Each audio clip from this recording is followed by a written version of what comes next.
baby can understand that. You tell a baby, do is half for getting it done. And he'll tell that to his mama when he get it. He said, and the enemy eat too?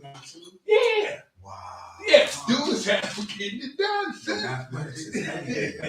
When you ask me that's what we saying. But you see how tight your game gotta be? You see when somebody, when I ask you, when he asks you what's the fourth letter in the alphabet, you're supposed to know. Right. You see what I'm saying? You ain't supposed to be figuring it out. Right. You're supposed to know. You see what I'm saying? See, this is the difference in how we teach and how we deal with the reality of who you are. Right. Because you got to be right and exact. And the only way that you can be right and exact, you got to know. You got to study. Yeah. Oh, ain't no question about that. Yeah. What? See, time is a serious thing. Yeah. And the older you get, the less you have to waste. Everything real, man. Time, once the time is going, you can't sleep 2 days today, think you're gonna get back the time you wasted yesterday. Right.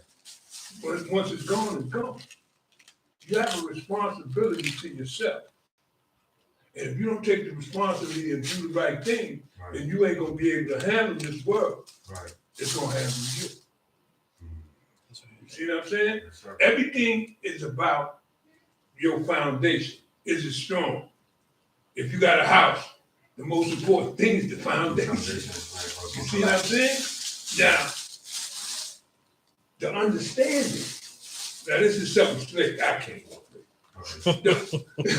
The understanding is different because what holds up your knowledge is your understanding. Right. Because the knowledge is under what you're standing on. You hear me? You see, the knowledge is under what you're standing on. You stand on your knowledge, but the understanding is under that. So is that like standing on your square? No, it's even stronger than that. You standing on what you know. Right. Right, theoretically, it's under. It's under. It's holding you up. Yeah.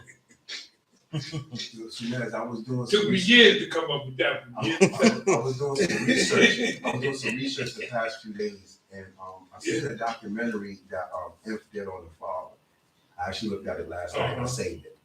And I didn't know that man had the mayor and the chief of police on his side. Well, you know, one of the things that Father was real sharp about, he didn't let nobody who wasn't of his nation get too close. He kept them at arm's length. You see what I'm saying? You know, there was a time that, you know, it was a meeting of all the big people in New York. Okay. And the father went to that meeting. And everybody spoke, everybody had something to say, everybody talked, and everybody talked. And then Father didn't say nothing. The whole meeting. And then then Justice, who was with him, when he come out to me, Justice said, why didn't he say nothing? Father said, I preserved the best part for myself. Well, I look like these guys don't love me. Right. What I look like is a Pope general that tells the other army. Right. You see what I'm saying? So he's saying, if I stood up there and spoke to these people, they're gonna know what I'm doing. Yeah, because you gotta speak the truth. He ain't gonna be doing no lying. So if you don't want to do no lying, then you don't say nothing. Right. Yo, as soon as I walk in, I'll get Jews. Wow. Yeah, well, listen, man, this is a large school, man. Right. Well, I got mine. And you know, I have to apologize because I remember when I first had a conversation with Sunez months ago on the phone, and he said, "Why you ain't come get the knowledge earlier?" So I didn't really have the right people guiding me, even though it was there for me. Yeah. But also, I didn't know you could just come get it. I didn't know you just come. That's a good. Nobody said, yo, it's That's free, kind of tight. Nobody never said that. That's kind of tight. You had to pay out because I'm used to paying. That's kind of tight. I thought this actually was a school. I didn't know you just come sit and build. Because things like that is what I would do all the time in the street. Just be around older gentlemen and just build. I didn't know you could just come here. I been did that. So I apologize. Because I could have been just came there and built with y'all, man. Or There's no need to apologize, you know. Everybody gets it their own way. You know what I mean? Yeah. You know, like I say this a lot though, because and Xavier knows. Xavier Knowledge, and I have the stream on now. Xavier Knowledge is here. That's why I was quiet. And Xavier Knowledge knows that when I was learning, and even after I'm learning, that I didn't talk much around any of them. Firstborn Prince, Savior, I didn't really talk knowledge to me. I was always quiet. You know what I mean? mm-hmm. That's how I am anyway. But that's what allowed them to see the work I was doing, and allowed them to see whether I was qualified to actually teach it. And I said, how does being quiet don't qualify you for that? Because when it's time to speak, when it's time to create, when it's time to make something, then I make something. You know what I mean? Right. The way that we value this nation values youth. All right, it sometimes could be it could overstep the idea of learning as well as like what age you learn, because they value it so much. So I remember I came here when I was about 22, and I was like an old man. So the time that I came, I was like old. But when I came though, everybody was endeared to me because I came here only to work. I still only come here to do work. Right. You know what I mean? Like I treat it like a real school. Yeah, no hanging out. Right. So I didn't really come here I never came here to hang out or anything like that. But this is a school I want to come to. Right. The thing I'm saying though is that in the traditions that we do come from in the East, whether it's the African or the Asian, they value whatever age you get aware of knowledge is where you need to begin. You know what I mean? And most of the Eastern way of teaching, you're not even allowed to teach at the ages that we changed everything. Like you gotta realize that we talk about the Father changed the way that you teach. Mm. You know, like if we say what was the most original thing he did, it's not that he taught that the black man is God, because that would mean that he kind of made that shit up, right? If it was true, then it means it's something that was discovered throughout the millennium. You know what I'm saying? By all time ancient teachers, and we find that everywhere. That's right. You know what I mean? We find it everywhere. It's in the Tao Te Ching. It's in the you have a book that's going to expose that, the African history, right? Everybody knows that the black man is It's God. all in there, right? But the real jewel is that in many of the ancient ways was you had to go a certain route to do it, and that route took your age from you. So you had to go many years of discipleship to be ready to deal with this kind of information. And one of the reasons was why when we give it to youth and they act all crazy and they act, I'm the God, you should worship me and shit like that, right? And they become that because it's a heavy thing to hold, right? Yeah. So that's why throughout all of these years, and I don't mean like 10, 20, 30, I mean hundreds to thousands of years, it was never taught that way to such young children. So the way that the Father was like, we could teach it in a high quality to young youth, it's such a crazy idea. It's such a daring idea. You know what I mean? And for him to do it with the effectiveness he did it, to teach the whole, like I said, the whole mental framework of the mind in 3 numbers, you know what I mean? To teach the whole framework of a life and its effects. You live your culture, it affects the outside populace, but it also shapes inequality around everything, if it is of value, right? Because it's always a value, because assuming you got the culture is a lived understanding, and the understandings come from real knowledge. So whatever age you get, this knowledge, right? Understand that it's a new thing that we started to teach the youth and gave them something so heavy at the young age. But if you get it at this age where you're older, where you're starting to really encapsulate it, then this is something Xavier Knowledge taught me. And he taught it with me by what he was doing with the people he was giving it to. Whoever he gave, you remember he told me this, you only gave it to older people if you found out what they were going to do with it. Because there's what I always like to say is an opportunity cost. Right. In business is an opportunity cost. If you spend money on this, then this money you can't spend on this chair. right? For us, there's an opportunity cost of teaching, right? If I teach this knucklehead, though, that has no potential of learning and it really wouldn't do much with it, right? As opposed to this youth that has a bright future and could really use it, then that I'm not really using my cost right now. The time, the opportunity cost of time spent teaching, right? So it's of note to you to see why you got it now and make value of it. Only you can make value of that. You know what I mean? Only you can make value of that. Because I'm teaching in a classroom setting, and I'll keep it as real as it can get. Because I teach in a classroom setting now, and I teach people voluntarily as they come in, though, I may not even be teaching you. Everything I'm saying to you now may be for someone else. Mm-hmm. I'm just using you as a teaching tool. Yeah. That's how messed up it could be. So everybody else might get more out of what I just said than it got out of you, though. But the reality is that one learns what one teaches self. And when I say that is, if it's important to you, you'll learn it. Mm-hmm. Okay. Everything is gauged by importance. You know what I'm saying? If you're sitting in the class and what's being taught is not important to you, then you don't give it your energy. Mm-hmm. You see what I'm saying? So that the reality, what I said to him, you didn't hear. The fact that you hear, that's the most important thing, because you could be somewhere else. Right. So that's what's the strength and the power is being consistent. He gets to where he is being consistent, whether it's with, the information or he's into the martial arts too. He's got to be consistent with that. Right. Because if you take off with that, you lose something. Right. I can explain why this has always been intriguing to me and been a part of me to a way, to where I've always just wanted to build with people who actually knew what they were talking about. But what made me get really in depth with it this past year is that I was learning about manifestation and how I can manifest things from inside, right? And all of those books and all of those videos I would see about that, they will always say, you are God. You are God. You control the narrative of everything of what you want. And I said, hold on, but that's what the gods have been teaching.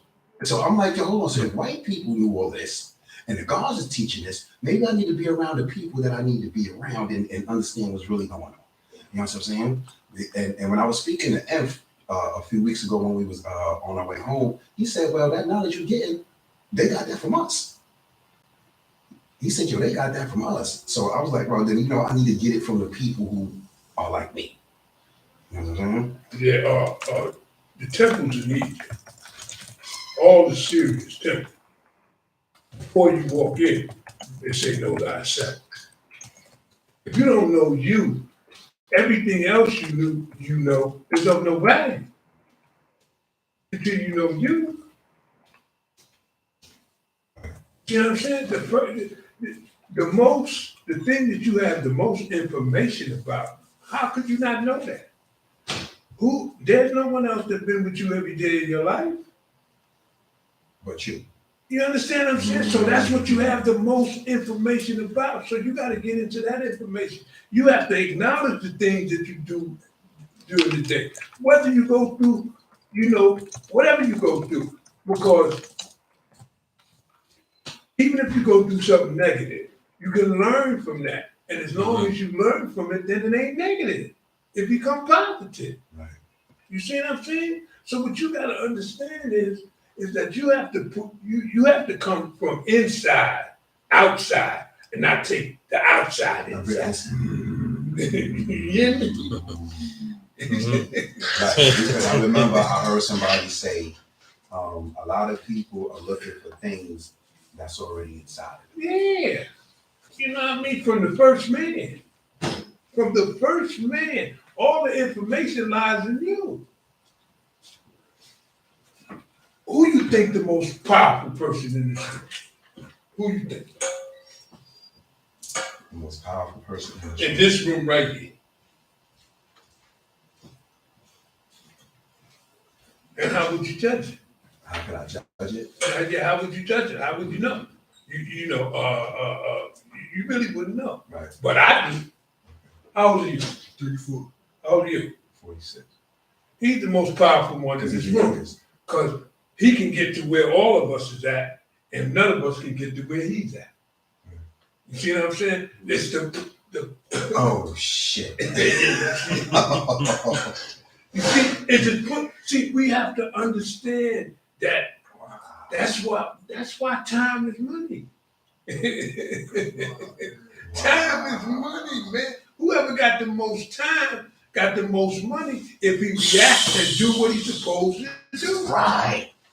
That's right. I'm sorry, I got some things I got to take care of. Oh, that's peace. I would love, to be here, a lot longer, but I got to get up. But listen, everything happened on time, man. You coming in, I was in there. You see what I'm saying? Peace, man. Peace. Save you now. Peace. Save you now. Peace. Thanks. Oh, man, nah, it ain't no thanks, man. It's a thanks when you do something with it. That's right. That's the thing. And to show you, when we learn from those who teach us, though, we're always in tune on many levels. Oh, you see yourself? Yeah. I'll show you guys what this is, how to make one. I seen it, Yeah. Yeah.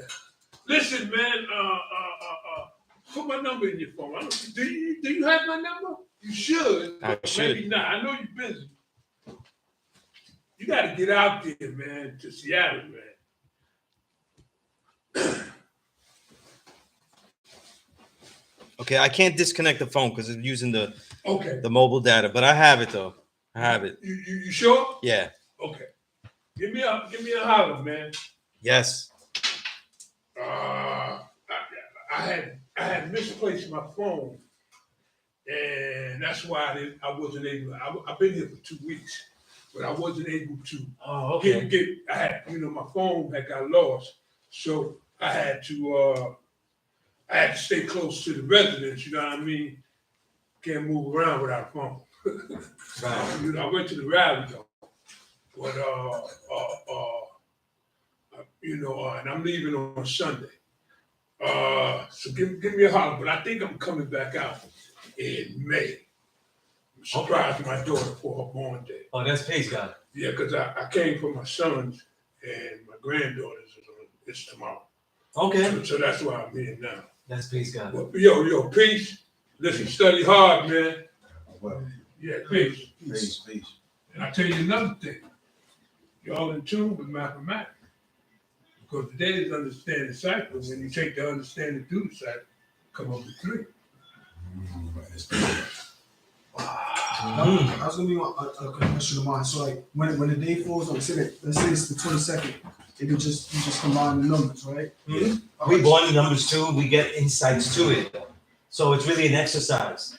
Doesn't mean that 22 equals 4. It means that we're coupling those principles together. Right. Okay. And getting the exercise of supreme mathematics is not a spell book. It doesn't make today understanding cipher, anything like that. But on many levels, though, we're in tune to that because our entire globe is forced into this pattern. So the more insights we get out of the understanding of the supreme mathematics as it goes through this pattern that we're all in the calendar for, you get more insights out of it. You know what I mean? Right. And look, this idea of getting knowledge at this time also means that you're becoming more aware that understanding is important to you. In other words, I say understanding is a revelation of purpose, right? I've said it already 2 times already. And whenever we're dealing with this knowledge, though, we have to find out what our purpose is and what we're going to do, how we're going to enhance it, though. When we continue to enhance this knowledge, why? What are we going to do with it? That's why in the beginning, as a student, you want to be able to experiment with new possibilities of talents. Experiment with the talents you have by adding this new knowledge to it. Okay? All of this is important. And then for what? These are all things for you to decide.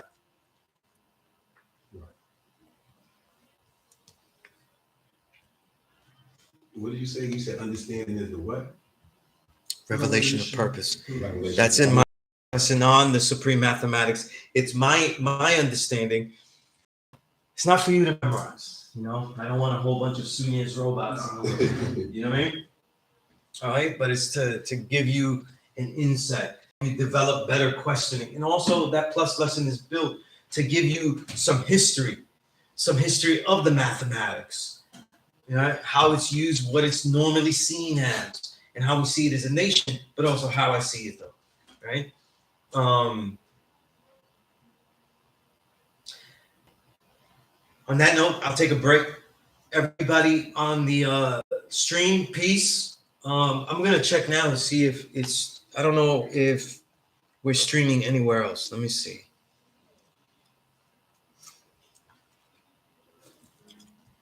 All right, let's see.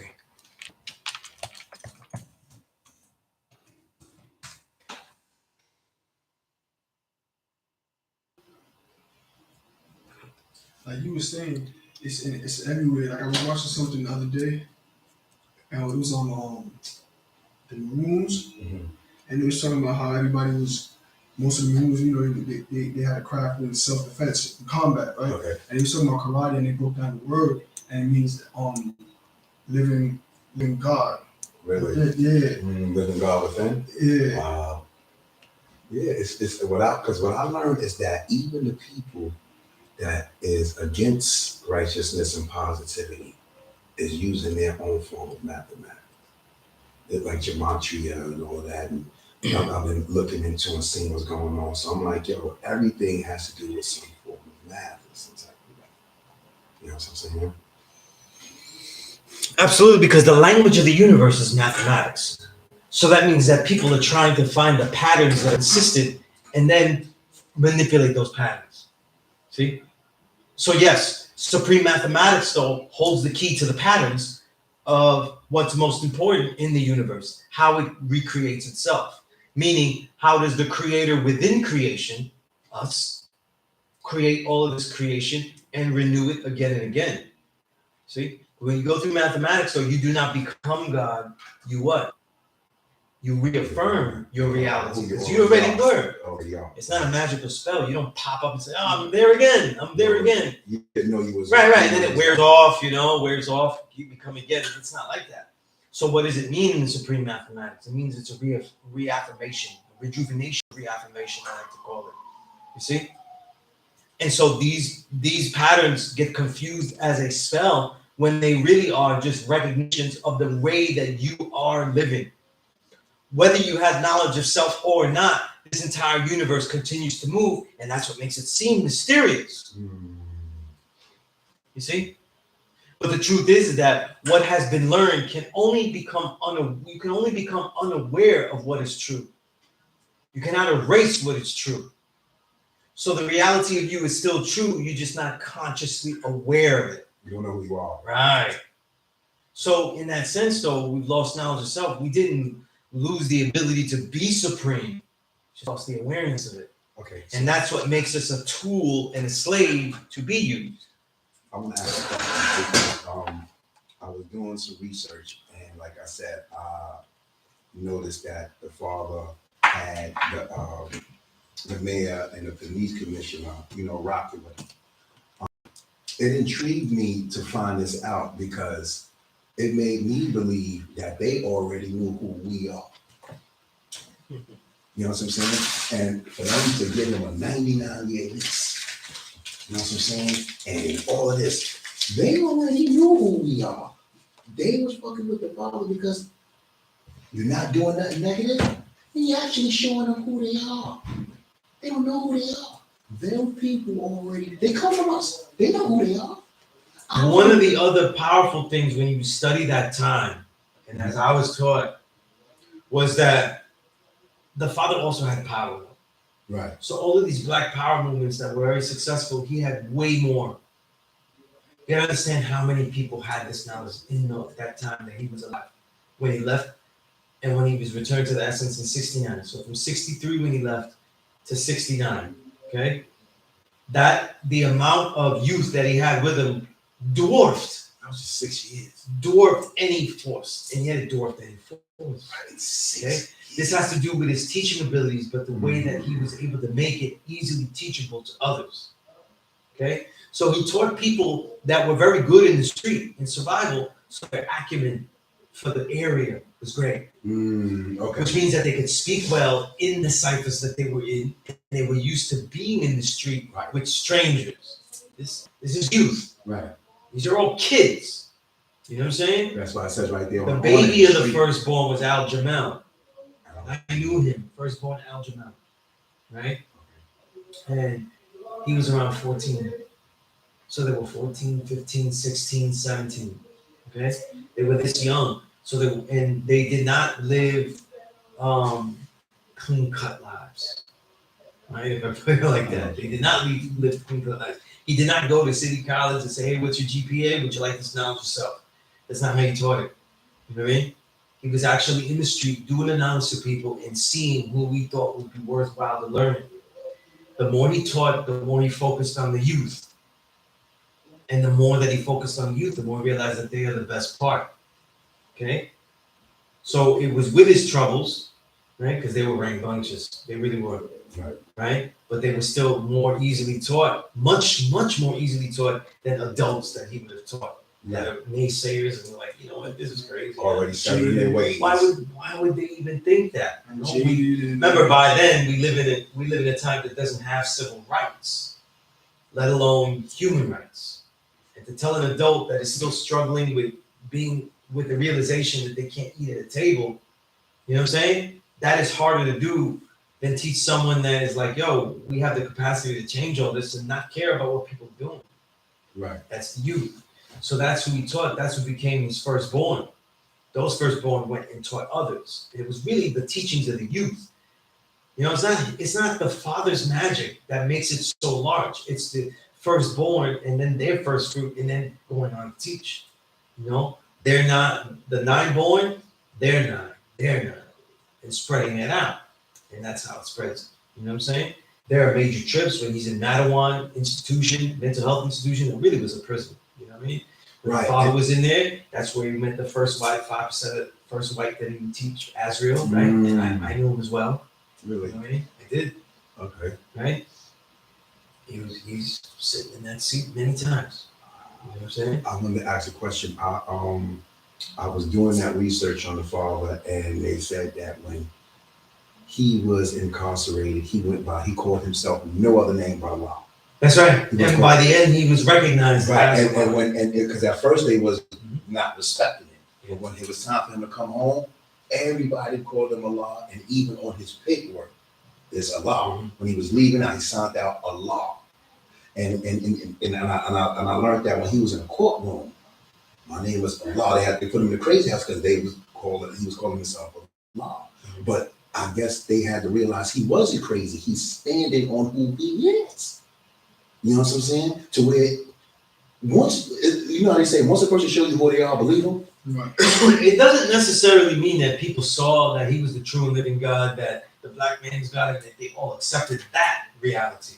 But they accepted that the reality of his supremacy. Of his supremacy. Right. And he wasn't falling. Right? That he was a righteous man and everything he said he would do. He would be right. You see what I'm saying? Which is kind of like how you'll be when you go out there. You know? And so you have from Mattawan, you have his excursions into Medina and bringing the knowledge to Brooklyn, right? These are all important moments in those short amount of years. He went around and spread the knowledge throughout the boroughs. Right? In particular places. Okay. You know what I'm saying? Particularly Medina, definitely. Definitely, yeah. Right? Yeah. And this is why there's so much arguments, you know what I'm saying? Because he taught them in a different way. You know what I'm saying? And a lot of people don't get it though. You know what I'm saying? That's what causes arguments and stuff. That someone could teach you something in a different way. You know what I mean?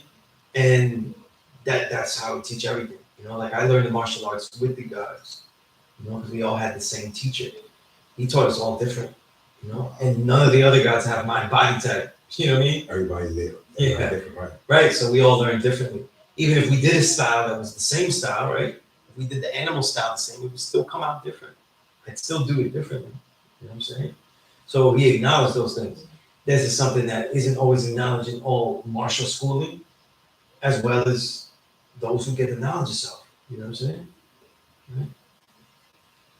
But with the major event that endeared, that solidified the father's power with the political sector, was when Martin Luther King was killed, and he was able to avert and stop the Right, riots. stop the riots in the street. Right, I don't know if that. they took down the picture. In these little collages, one of them has the cover of New York magazine.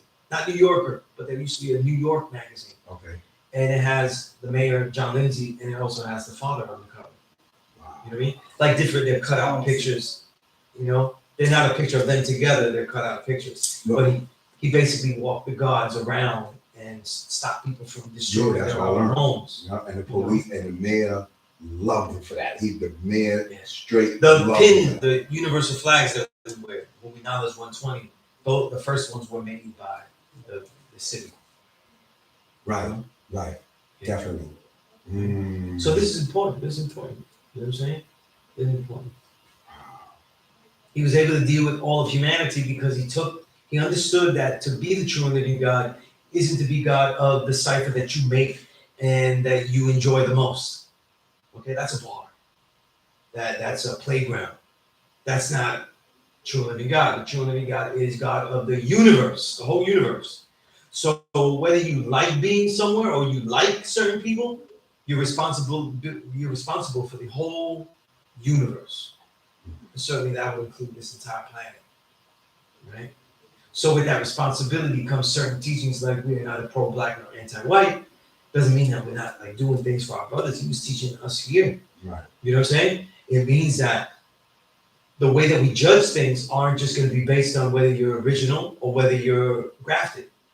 It's going to be based on whether you're right and exact or wrong and incorrect. You see? That's the measure of it, you know? And that teaching was most solidified when it took that physical form and teaching Azrael, you know? Because Azrael was as white as you could get. Mm. Right. Is it what? You know?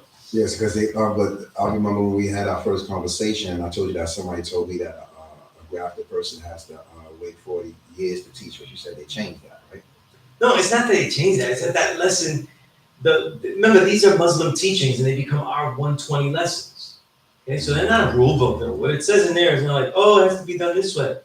No, that 35 to 50-year rule also has another degree after it, though, the 10th degree that says that we murder all the devils. So which one is it? Do we put them under the sword and have them under the sword for 35 to 50 years, or do we just kill them? Right? It means that it's a historical note. That in different times and different measures and different necessities, you do different things. You know what I'm saying? In this case, though, we're teaching if you're teaching white people, right, or in that case, the mentality would be that, listen, they have to continually show and prove. That's literally what it means. But there's not much difference in the lives of anyone that you're building with. You know what I'm saying? Right? Now we're fast approaching that. I've been shown and proven for 35 years. Right? That doesn't mean anything for the next amount of years. You know what I'm saying? I don't see it that way. You know what I'm saying? Right? If we look at the history of what we have done great, that should just allow me the leeway to continue to build. Right? For more people to allow me the freedom to innovate more. Right? But not necessarily to get past it, just not doing it. Right? I remember you had said something, I think my second time here, you say that it's always expanding, always growing. What? Like, Knowledge is infinite. yeah. The universe. Okay, when I say we are the creator in our own creation, okay? We are creating all this, right? But it is in the creation of all this that you learn from all this. And so then you grow as well. That's how knowledge is infinite. None of this ever stops, though. So it is, think of the universe not as an expanding thing, because if it was expanding, that means this room is the universe. So it wouldn't be this, it would be this, right? So that means that the universe its idea of expansion is a different concept, though. It's one of depth. You see what I'm saying? It's one of depth. The example of the Son of Man, the child. The child doesn't know, but your child becomes greater than you. It goes back to go forward faster. Right. See? That's what Savior meant, though, when someone like you said, listen, how do I catch up with someone like Sunez and stuff like that? Very easily. Because every single mistake, every single great idea that has manifested best, though, these are the things that I would share with you. You see how that works? And you would succeed even greater. You see? The same thing with all things taught. If you're taught well with all things, you know, you're being taught the things that work the most for that teacher in their regular lives. And then now you're able to catapult further. You see? Because a lot of the mistakes you had, though, you didn't have to do it. You know what I'm saying? It's like if you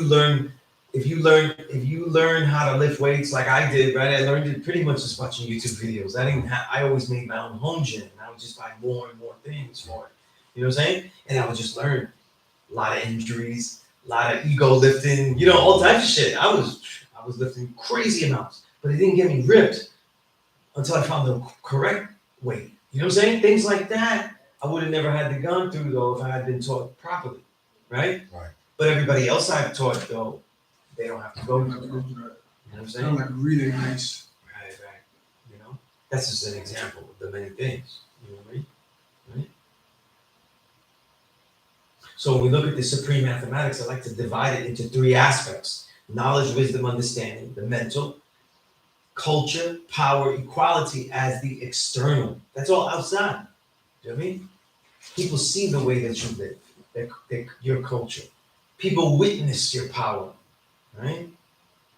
And people certainly bask in the equality of the reality that you have manifested, even if they can't quite define it. You know what I mean? Right? And then the fruit of it all, right? God, build, born. You rejuvenate yourself through this reaffirmation. You change the reality of the cipher that you're in, though, by you building and destroying what was once there. You build something anew, and you have fulfilled it in an elevated manner, and that is born. So that's the inner, outer, and the fruit, I like to call it. Elevated fulfillment. That's what I like to call born. That's what I see born. All right, let's see what we have here. Everybody's quiet here. Peace to the God. Sunrise. Okay, that's peace. Whether you're here or here is peace, right? Peace to the God King. King, come on, my brother. Peace to the earth, harmony, equality. Malik, peace to the God. Peace to the God, Malik. All right. If anybody has any questions or build, throw them in there. I am doing the knowledge.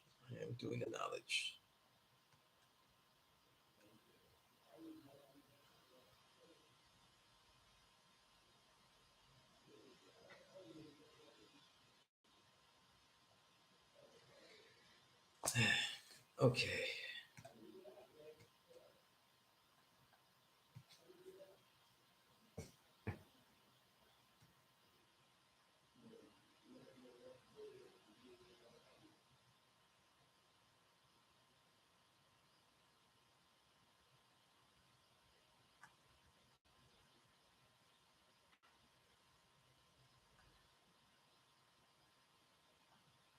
That's crazy. Let's see here.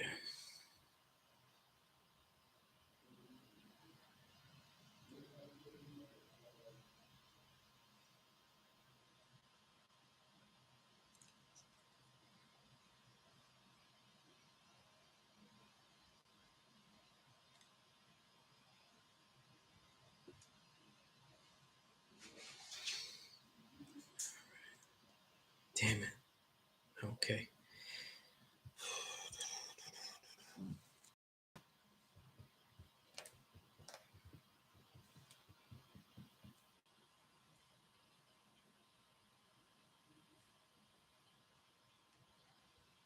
Okay.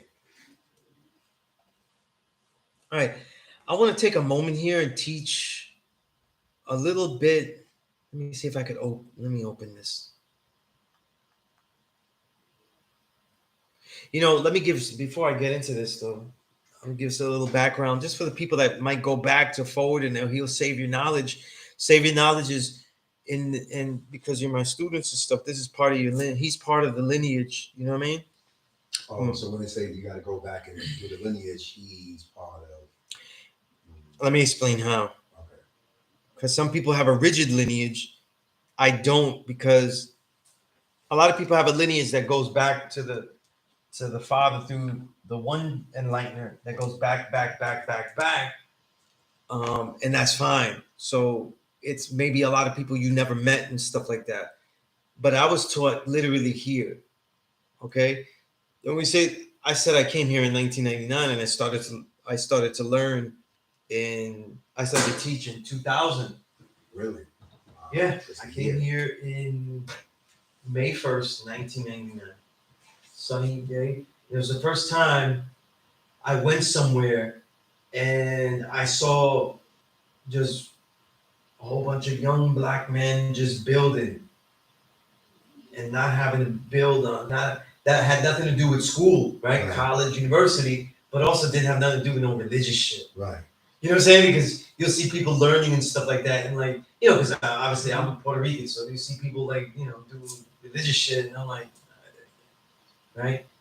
And it was all positive and stuff. The elders were ingratiating. It was great. It was just a wonderful vibe though. That day changed my life, obviously. You know what I'm saying? And I had prepared for that day because the God that brought me, day son, we're known hip hop writers. That's how, you know what I mean? And the things I was writing, I was saying that I was God. He said, "You say you God?" I said, "Yeah, man." You know what I mean? And in my mind, I was just like, "Yo, they can say it on the record. I can say it. Don't you fuck are they? Tell me I'm not." You know what I'm saying? Why do they get to get the biggest title, the greatest title? You know what I'm saying? But I didn't know anything. And then he told me that, and I was like, "Oh shit!" But he kept, you know, if you ever meet Day Son, though, he's dynamic and he's eccentric and everything in between. You know what I'm saying? So he was like, "You'll get a beat down if you're not right exact," you know. And he's telling me his experiences, but I never been there, so I'm taking it all in, but like in a very sloppy way. It's like he's not really filtering well. Was they still doing physical justice when you got here? Say again. Was they doing physical justice when you came to the school?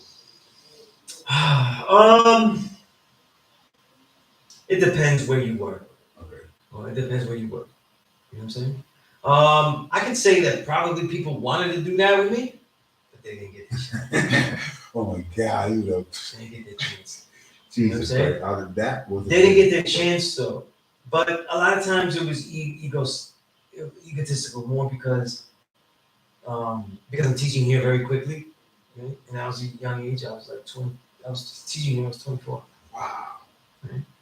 But when he brought me here, I wasn't really sure if I would be accepted. You know what I'm saying?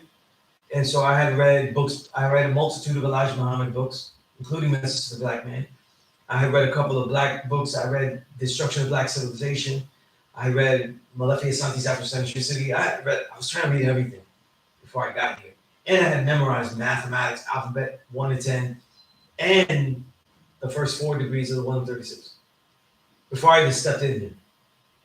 You know what I'm saying? And it was being that sharp. And I had some of the 5% newspapers too, but I didn't really understand it because, you know, the language is more like for those that are in it. Right. And shit was too heavy for me. So I didn't really understand what they were saying. But I had it though. You know what I'm Do saying? they still have 5% newspapers? What happened? Do they still have those type of They newspapers? yeah, the 5% newspapers still exist. Yeah. So when I got here the first day, that was May 1st. And Sunez Allah, who he returned to the essence, he used to be manning the store that was next door. It used to be a store. And he told me to come through. The next class would be Tuesday, May 4th. And that would be with Knowledge Me. That's how Knowledge Me became my enlightenment. At the time, firstborn prince, because he was the third person to get this knowledge from the father, he was the firstborn, third firstborn. He used to live here. So the computer room is here, he used to live there. So totally different look here, let's just say, it looked totally different, right? The floors look different, everything. And I mean like it was beat up, you know what I'm saying? It didn't look like it did now. And I came here, and the first thing I saw the day I came for first class though was firstborn prince yelling at somebody that beat one of my kung fu brothers. And I was like, oh man, I gotta be on point. That was, you know. And the first class, though, the direction was this way because there's a blackboard over there. Yeah, I noticed that looking at the older Okay. videos. Yeah, direction was that way. And so when he taught, I was okay, I guess. He had his build on a day's mathematics, and I kind of knew that, what to do, give your thoughts about what you thought it meant, and I kind of built on it. It was culture, you know what I mean? And I tried to apply a degree, and I guess I thought good. And when he let the class go, he asked me to stay, and now he said, ask me some questions about myself, you know what I'm saying? And I figured, like, this is the real, like, interrogation. But he said, if you continue like this, you'll teach here. So from that moment on, him and others, eventually Saving Knowledge, would groom me to teach here. So I was here every day. Every single day I was here. I was finishing college, so I only had like 1 or 2 classes, and I was coming here every day. You know what I'm saying? And just learning. With Saving Knowledge, he used to sell books. That's why we were making that joke about him being swift with the books. Okay. How he gets these books. Yeah, that's why. That's why he has something I've never seen before. Damn it. I should have taken a picture of my phone. But and he used to do the same thing to me. He used to show me book and then go, "That's a little too heavy for you." He used to do that to me too. You know what I mean? And wouldn't let me buy certain books. But he would be selling books out there. All of the black books, the China, the Dion books, Iron Van Serta, about everything. Why wouldn't he let you buy certain books? Because they weren't on my level. I wasn't ready for them. Too heavy. Yeah, that's what he would say, yeah. And eventually, though, I got around that. Right. Because I gave him this build that was true, that, a library should have 3 types of books. The books for your children, the books for you, at the current moment, and then books that you're going to aspire to. That's how you get them. He was like, he didn't have nothing for that, so he made me buy. I still remember the book, Pale Fox. You know what I'm saying? But so he would be there, and so I would spend time with a lot of the elders that were around all the time. Achman used to always be with firstborn prince, so I would be around them when they were cool. I'd be hanging out, doing an answer what they said. Very quiet with them, because firstborn prince was rugged, so I had to have a good question, not a stupid question. You know what I mean? Others that would come to school, Dumar Wadi, he was the national spokesman for us. Meaning that when he was alive, he actually would go to different colleges and speak representing us. He was a dynamic speaker. You'll find stuff on him on the internet. Okay, so look for stuff on him. You know what I mean? He was, movie star looks, charisma, ability to teach dynamically. He taught this everywhere among the 85 and a more cultural setting. Because remember, the father, to know when this started, this was supposed to be I forgot the name of it, but it was supposed to be a type of school that would allow you to graduate into college settings. So a lot of elders like Alim, who has come here many times to say peace to me, and others like Umala, who returned to the essence, Dumar, they were able to go to college as kids that were from the street by going through this program that was here and going through. But over the years, we started to teach our teachings here and use it as our community center, and it became our building.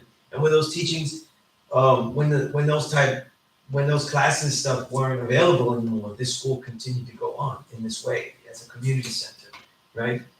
Of that specific sort, and never with any grants, never with anyone's other money and attachments to it. So it's all basically just people like yourselves, right, working regular jobs and trying to keep this afloat. You know what I'm saying? And like people don't really understand that. It's not a thing where people say, look, we have lots of money given to us by this, and so we could hire this person to do that. When you see the God justice there, always there, and everything like that's because he loves this. That's nothing to do with nothing else. This is who he is all day. This is right. We love this. Right. I've been here, like on the song I said I taught over 1,000 nights. Like literally, if you multiply, you know what I mean? Since 99, it's over. Right? And I've never taken money, and I never had people pay for the resources I get, because I used to get physical books out. I used to print them at the printing presses I was at and give them out, because there was no digital stuff back then. Obviously it wasn't really legal. Right. But I wanted to give the students As a Man Thinking. I wanted to give them these beginner books, you know what I'm saying? Give them chapters. I mean, this is a black man if they could afford it, you know what I'm saying? Right?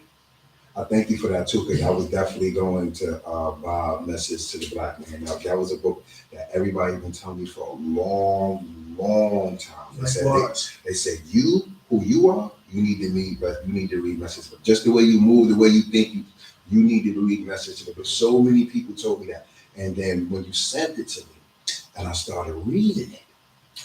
Now these are started telling you. Right. Now these are the books you can start with, right? And you don't have to read one book at the same time. But if you're not used to that, don't do that. Right. Just yet. If you want to get used to reading different books at the same time, what you do is try to read blatantly different types of books. Okay? So if you're trying to get like a historical sense, right? And a framework of this philosophy, that would be kind of the range of subjects that is the Message to the Black Man, right?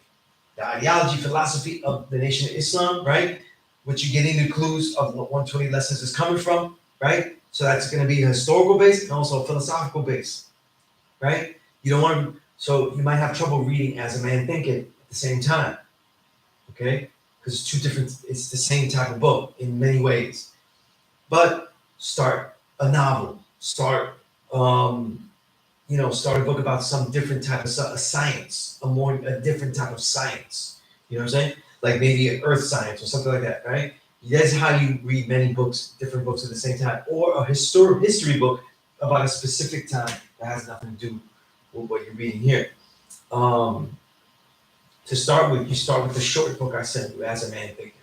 Okay. For some reason, that link is not working. Save your knowledge. Okay, I'm going to show you why. Because in the email, in the beginner, the first email I give people, I usually give like an instructional about the links. Oh, okay. So I didn't. And I don't think I attached it. That's what, Okay. All right. But see if it's in there. Okay. They're different types of files. So you can't just click on it if you don't have the program to open the file. Got you. These are best used in your phone. So the PDF needs a PDF, right? PDF app or something. Right? The PDF app. I got it. A doc file needs Microsoft Word, right? They're usually neither that I'm giving you that. I'm giving you an EPUB, EPUB.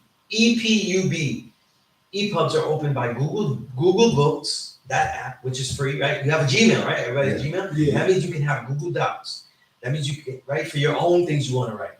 That means you also have access to Google Books, which they have a lot of free books, by the way, if you start to do searches in the Google Play. Okay. The Google Play app, where you look for apps and books and mute. I don't think they have music in there, right? But you can look for books and apps, right? Right? But before you buy books, though, ask me if I have it. Cool. Okay? Don't waste your money on it. Okay. I can give you the book. You know what I'm saying? But use the Books app to open the EPUB. So what you do is on a laptop, you open your Gmail, and on that side there, if you step up here, I'll show it to you. It's much easier if I show it to you. Okay. What was the gentleman's name you mentioned also? You said he was a dynamic speaker. Dumar. DUMARWADE. Okay. So I have my Gmail open, right? Okay. Let the guy come over so he can say, right? You see right here, right? See where it says Google X, right? Really? Right here. Okay, yeah. Right there. Mm-hmm. That's what you click on. You see what you're gonna get? You can rearrange these and put these different places. So you might have to look for them. Docs, you open and you get this. Okay. Now look at here. Class sessions, right. Notes from. These are books I'm reading. I just finished that book. This is a monster book, 500 pages. I just finished it on a train, right? Right? And that was a hard book to read because it was boring as hell, right? So I read it little by little. Gotcha. You know what I'm saying? Yeah, that's what I do too. You know what I'm saying? Right? So all the files. Look, see this? I wrote the reel of 2022. This is the reel of 2023. Yeah, These are books. These are the books I wrote. You know what I'm saying? Okay. So these are articles, books I wrote. Everything that says notes is notes from the books I'm reading. So you see, I'm reading many books at the same time. That's cool. Right. Now, when you go here, you can also go to books. I have it open already. See books here? These are books I keep taking. Look how many books I have in here. This is all from Google? That's cool. Wow. Now, these are books I get. Okay, let me. I'm not gonna snitch on myself. Okay. But basically 5,000 books. Okay. Visions. Ooh. Okay. So these are all different types. Now, there's no PDFs here. It doesn't take PDFs. So that number is smaller than what I actually have. Okay, but these are the best type of books. Watch. We'll just open one that I'm reading. I collected so many. I'm not. All right. I read this one. I told you I read this one, right? So what you can change the color, the way it looks. But look, annotations, bookmarks, contents. Let's see. In contents, you have that. Where's my notes? I never get the notes from here, so I forget where they put them. Annotate. They also call it annotations. It's also notes. See, these are all things I've highlighted in the book that I want to go back to. I gave them different colors. Vocabulary words. How do I know the vocabulary word? Some of these words I do know, but I noticed I highlight a word as a vocabulary word, not just if I know it, if I don't know it, but if I realize that when I write, I know this word, but I don't use it. So to me, that's a word that I have to remind myself of. So I highlight it anyway. Got you. You know what I'm saying? Right? So these are all different things that I've highlighted throughout this entire 500-page book. Okay? So I could go back and see what I was doing. Okay? So I know not just, you flap the page, but what part of it, though? I know exactly what part of it, though. So when I go back, it's highlighted the way I want. And I could write notes inside of it. So I could, on the page I could also? right. So look, I could highlight it though and go see here. I could give it the color I want, but then I could click it again and I could write a note. Okay, hold on. Let's do it again here. It's moving slow. There we go. All right, it's not. Again, I don't read on the laptop, so it's a little slow here. Let me see if I could just show you. You read it on your phone. Yeah, I read on the phone. I'll just show you right here real quick with this same book. We'll highlight it. Let me. I see the book. All right. So you see highlighted right there? This is the same part. Okay. Right? If I highlight that and I go like that, I could write a note. And I could save the note. And now I have that note there and I could go back to it, say, because you might have an understanding about something, but then when you go back to read, good jewel I got when I read that. Right. You know what I'm saying? And it's so fast. I don't too long. I could just throw it in there and keep reading. You know what I'm saying? So that's why it's useful. Okay. And obviously I have a storehouse of books I can give you. So there's many subjects, whatever you're interested in and everything like that. And what you do is to get your reading up faster, what you want to do is keep switching to easy things. Look, I have a multitude of books. Look, Sinatra. I'm big on Sinatra though. You know what I'm saying? But I have music books. Obviously I'm a music writer. You know what I'm saying? So reading music books is probably a good idea, right? So I have tons of music books. But look, even if I get super bored, I read something frivolous. I read autobiographies. I got biographies of ball players, right? Look, Isaac Hayes biography, Temptations, right? I got novels that I took because I saw them. Somebody had them, baseball players, everything, right? Look, I got his autobiography. I get everything. You know what I'm saying? So like, let's say if I can't read, I'm like zoned out, but I don't want to waste time either. And I would read some. I might read a baseball book or something. You know what I'm saying? Right. If my mind is not thinking heavy. So what I try to do is think of the times that I read best then. I read best mostly in the morning. Me too. You know what I'm saying? Yeah. But at night I want to read. I don't want to waste time too. So I'll read something that's more easier to read. Right. You know what I'm saying? Right. That's how you get the balance. You know what I'm saying? Okay. You could do this with an iPhone too, because you can get Google Books on the iPhone as well. That's not an Android thing. Yeah, that's not an Android thing. You can do this with Android. I'm using Android. So you can do it with the Android or iPhone. There's no excuse. Okay. Now, obviously, I'm out of those. You can download them in your phone. The great thing about these EPUBs, they don't take down the space. So out of all those books, though, there's probably about 100 of them that I have downloaded into the phone to read anywhere I go. So when you're in the tunnel, though, it's not like the page won't turn. Okay. Right. So you know what I'm saying? Like you could be streaming music and be like, damn, man, I have to write this, damn. You know what I mean? Nah. It's always gonna you're gonna be good. It's in the app. The ones that you selected that you're reading is gonna be inside. They don't take space at all. In my phone, I got 100.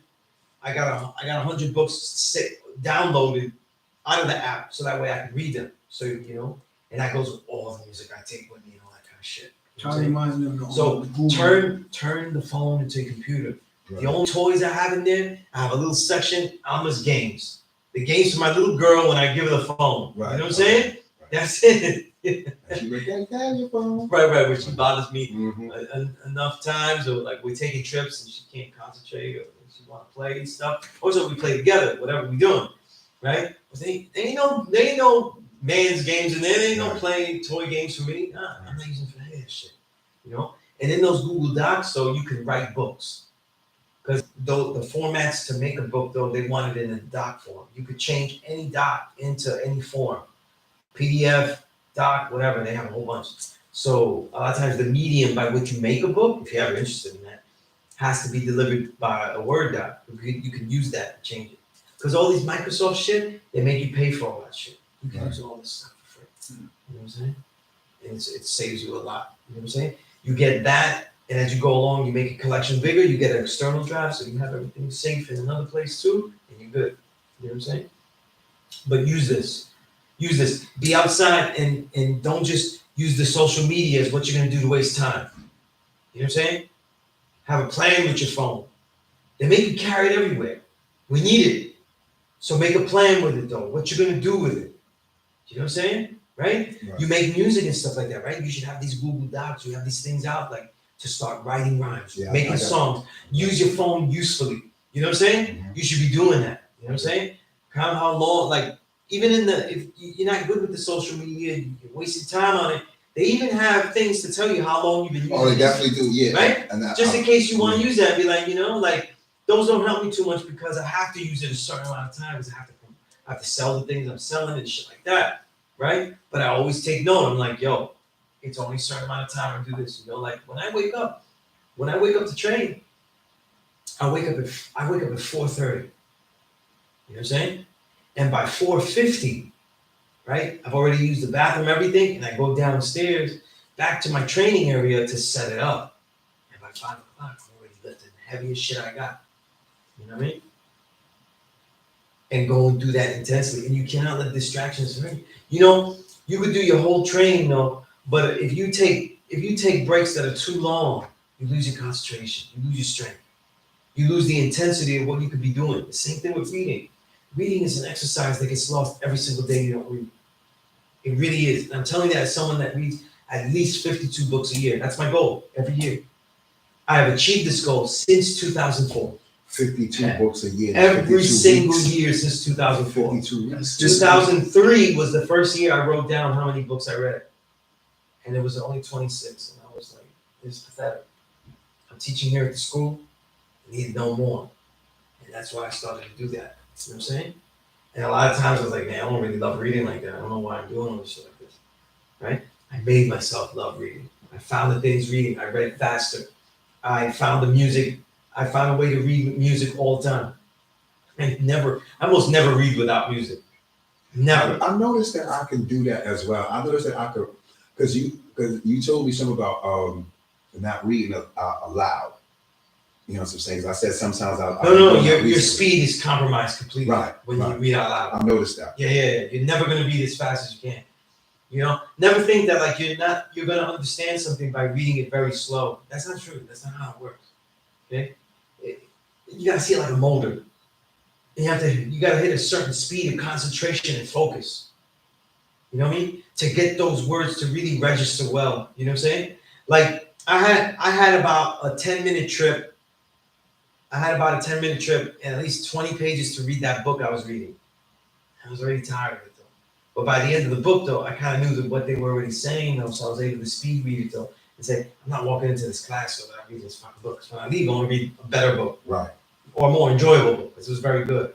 But by the end, it became a little bit rudimentary what they were doing. But these are the reasons why I also tell you, in your journals, write about the books you read. Because these are things that's going to go in there. You know, about the way things go, the way many great books lose their focus of point as they go along. You know what I'm saying? Like I was reading this book about Arturo Alfonso Schomburg, right? And he was Puerto Rican, but he was also the great scholar that brought the Schomburg Research Center for Black Culture in, right? So he basically was he was Black seed. So if you had your cliches about Puerto Ricans, you wouldn't know. You know what I'm saying? Right? But because he didn't look it. He didn't look like the cliche Puerto Rican. Right. You know what I'm saying? What people say is a cliche, which literally is me. Right. Nobody in New York doesn't know what the hell I am. You want to know my mother's Dominican if you know her name, because her first name, her name is pure Dominican. Right, And when right. you look at her, But some you people know, look at like the cliche of what they, like I've never, in New York, word is bond. Only 2 times in my life a New Yorker has said I was something else. You know what I'm saying? Puerto Rican? That was not, white people confuse everything, but that's passive aggressive and they do shit on purpose. Racist shit, yeah. I'm saying people that was genuinely like know shit. And it was one kid, he was fucking high out of his mind. He thought I was Indian. You know what I'm saying? But it was in the summer and it got really dark. So it's cool. I wasn't mad about it. I don't get mad. You know what I'm saying? And then somebody else that said he thought I was Mexican, shit like that. But okay, like I said, I don't care. But the point being though is that in the Schomburg book, I'm just give you an example of how books could lose their way, and you got to focus on these things. In this book about Schomburg, I read it because there's no actual biographies of him. But you can see that the author was kind of stretching out their thesis, you know what I'm saying, to get it over. And the last chapter was pretty big. Was basically him analyzing the pictures that Schomburg was in, like his stance and what he was exposing and shit like that. And I was like, yo, this is very Instagram scholarship here. Like it was analyzing his mentality based on how he was posed in the picture. And I was like, it's not really very scholarly, like to assume what he was thinking or his approach to things. You know what I'm saying? Like that's something that would be, it's hard to tell. You know what I'm saying? Like it certainly is something more you could do today, because today people are more conscious of the way they take a picture. You know what I'm saying? Right.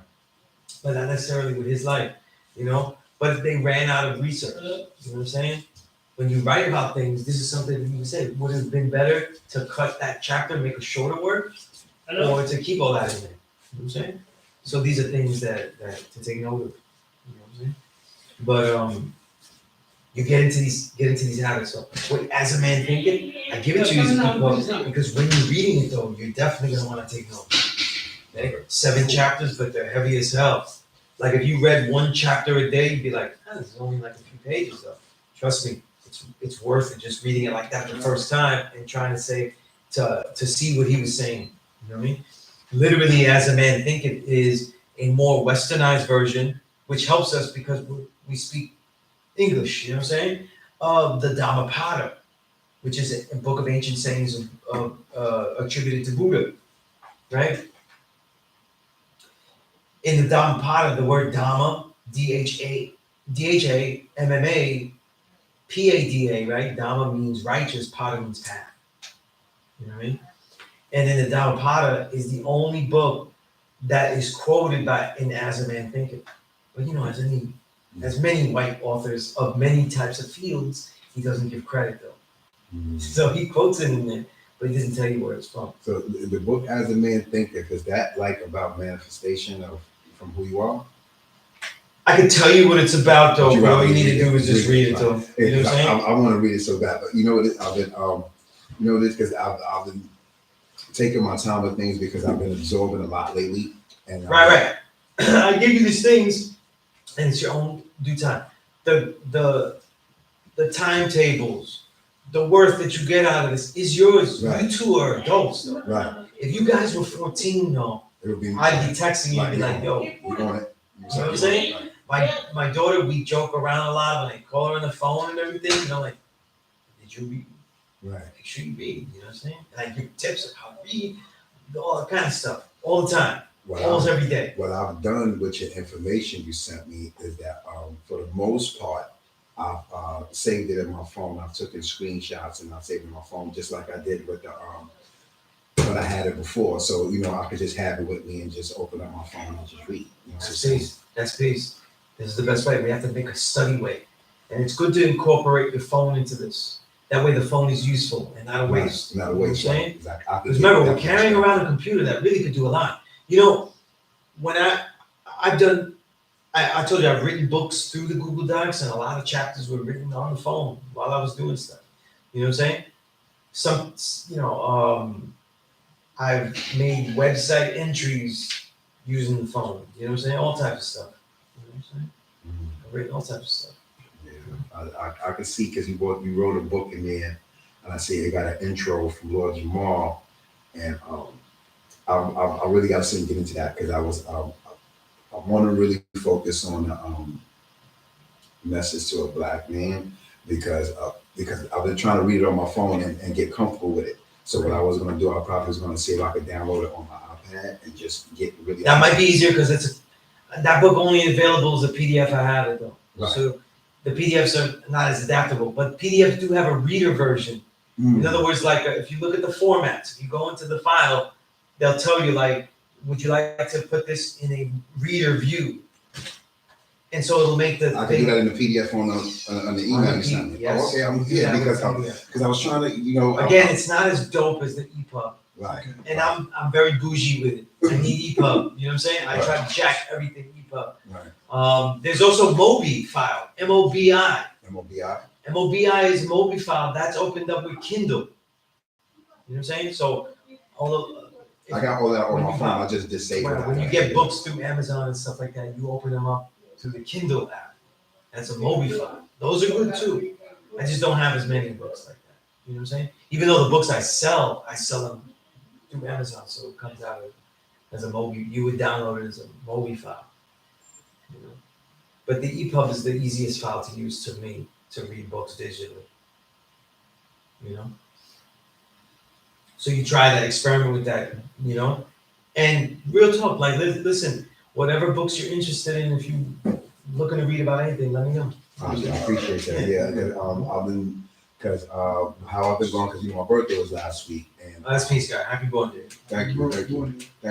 And I was looking at my life because I already said where I wanted to be in the next couple of years from once I wanted to start coming here, and I'm realizing like Xavier said, is certain things I'm going to have to just focus on and just I realize there's certain things I'm going to have to put by the wayside.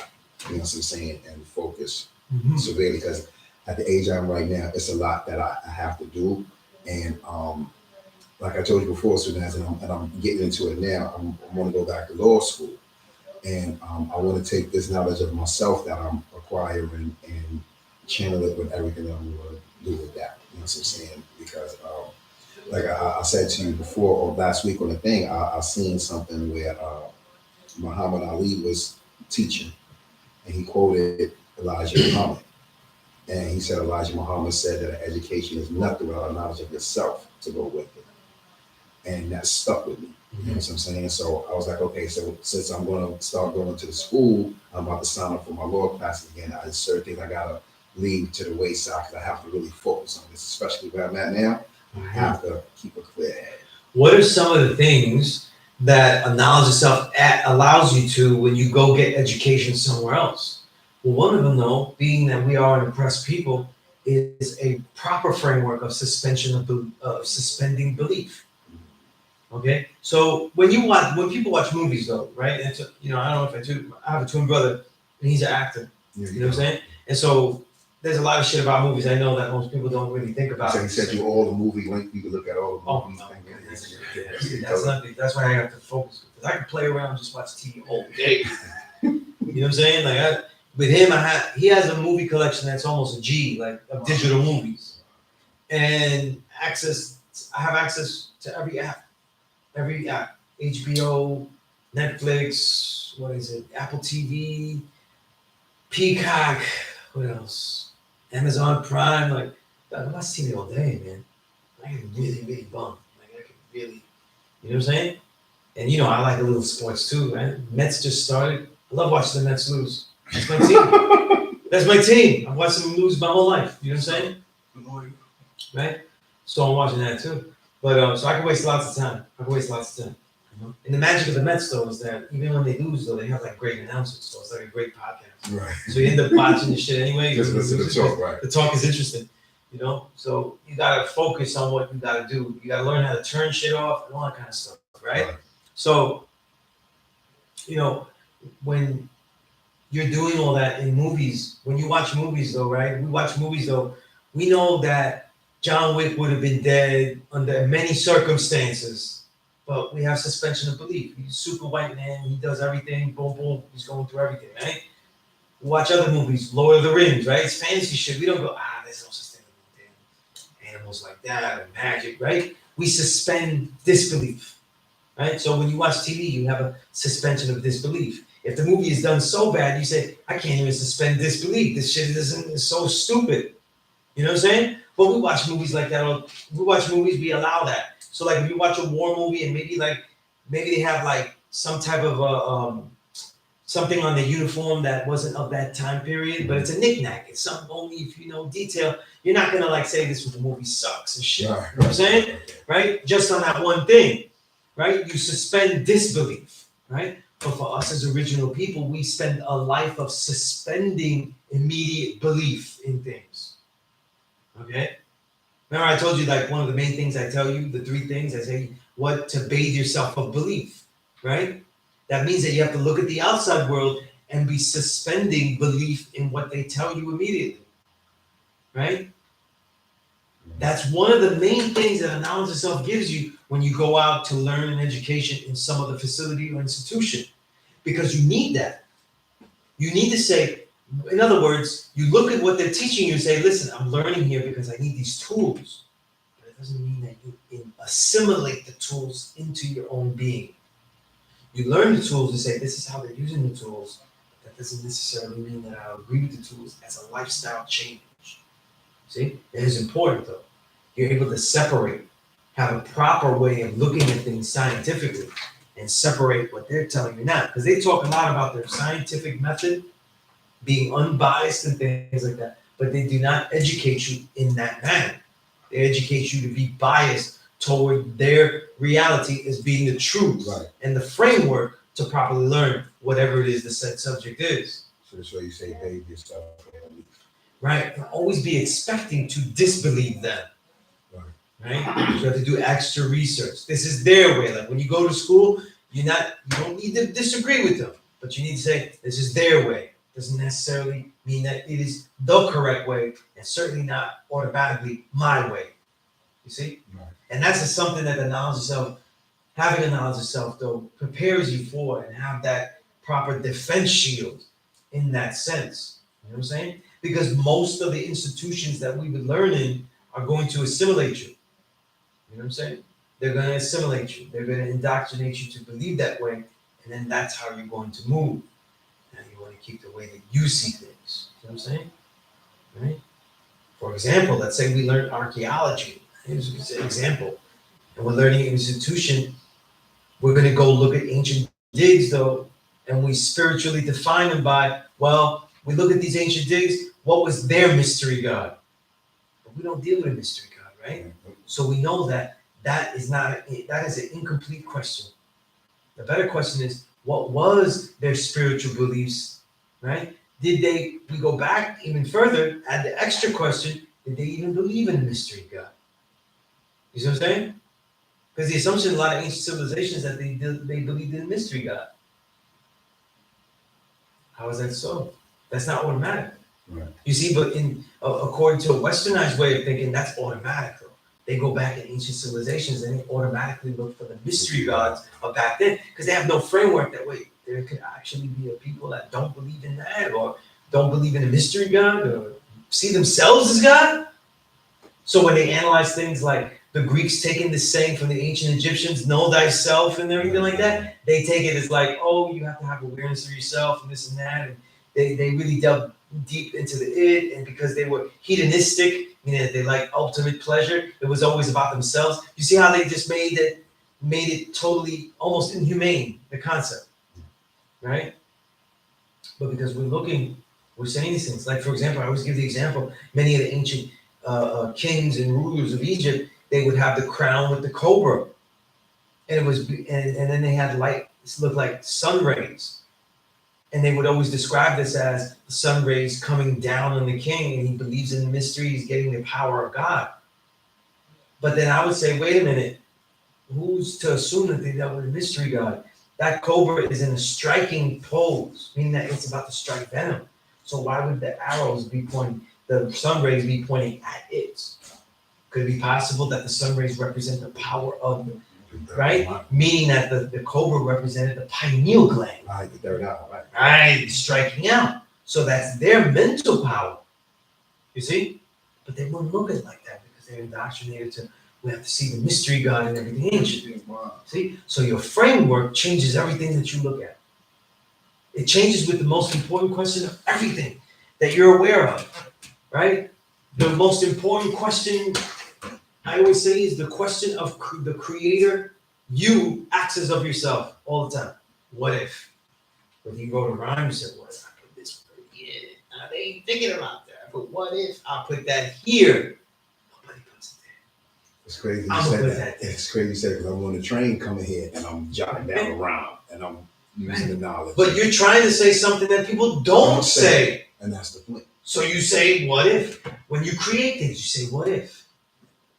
Even if you don't say it overtly, that is the question always being asked, right? And it changes reality, you see? So these are frameworks of perspective that change, that show and prove that knowledge of self, having a knowledge of self changes the way you go into and walk into other institutions. Just like right now, if you go, if you go with your elders and you go to church, you're gonna see a lot different now than even before. Before it was just some bullshit or whatever, but now you're gonna see you're not gonna just see that it is bullshit if you saw it bullshit before, but you're gonna start to see this is an intriguing case study. But Look at the way that they indoctrinate, look at the way they believe, why do they believe so easily? you know what's You're gonna be crazy? studying them. Because I've done that going, because there's a church I was going to over there 147th in Amsterdam, that was my people's over there. And I was sitting there and I would say that to myself. I was like, yo, this is like a courtroom in here. You know what I'm saying? And the judge is up there, it looks like a courtroom. It looks like It's a courtroom. And being that you just said that, I gotta go visit my people. So I could just imagine when I go visit them, how my mind just gonna open up that, you know what I'm saying, just sitting there, because the court officers. See, now when you're with people that don't have the knowledge of self, you're gonna start to think of strategies to teach the knowledge of self in ways that you know that person. So you're gonna say, you know that person, and now you know how best do you say it though, in a brief, succinct way. right. So that they get it, doesn't overpower them, doesn't make them say, man, this guy's on some bullshit. He never used to be on that shit. Now he's on this shit. You know what I'm saying? Right. All that kind of shit. Because let me tell you something. I go around my family today, right? And they see the fruits of all this. Because they see what I became. You know what I'm saying? You wasn't They playing. want But that parts took a of long time to get to that point. I know they. You know what I'm saying? That point was not in my 20s. It wasn't in my 30s. I had to reach my 40s. Really? Yeah.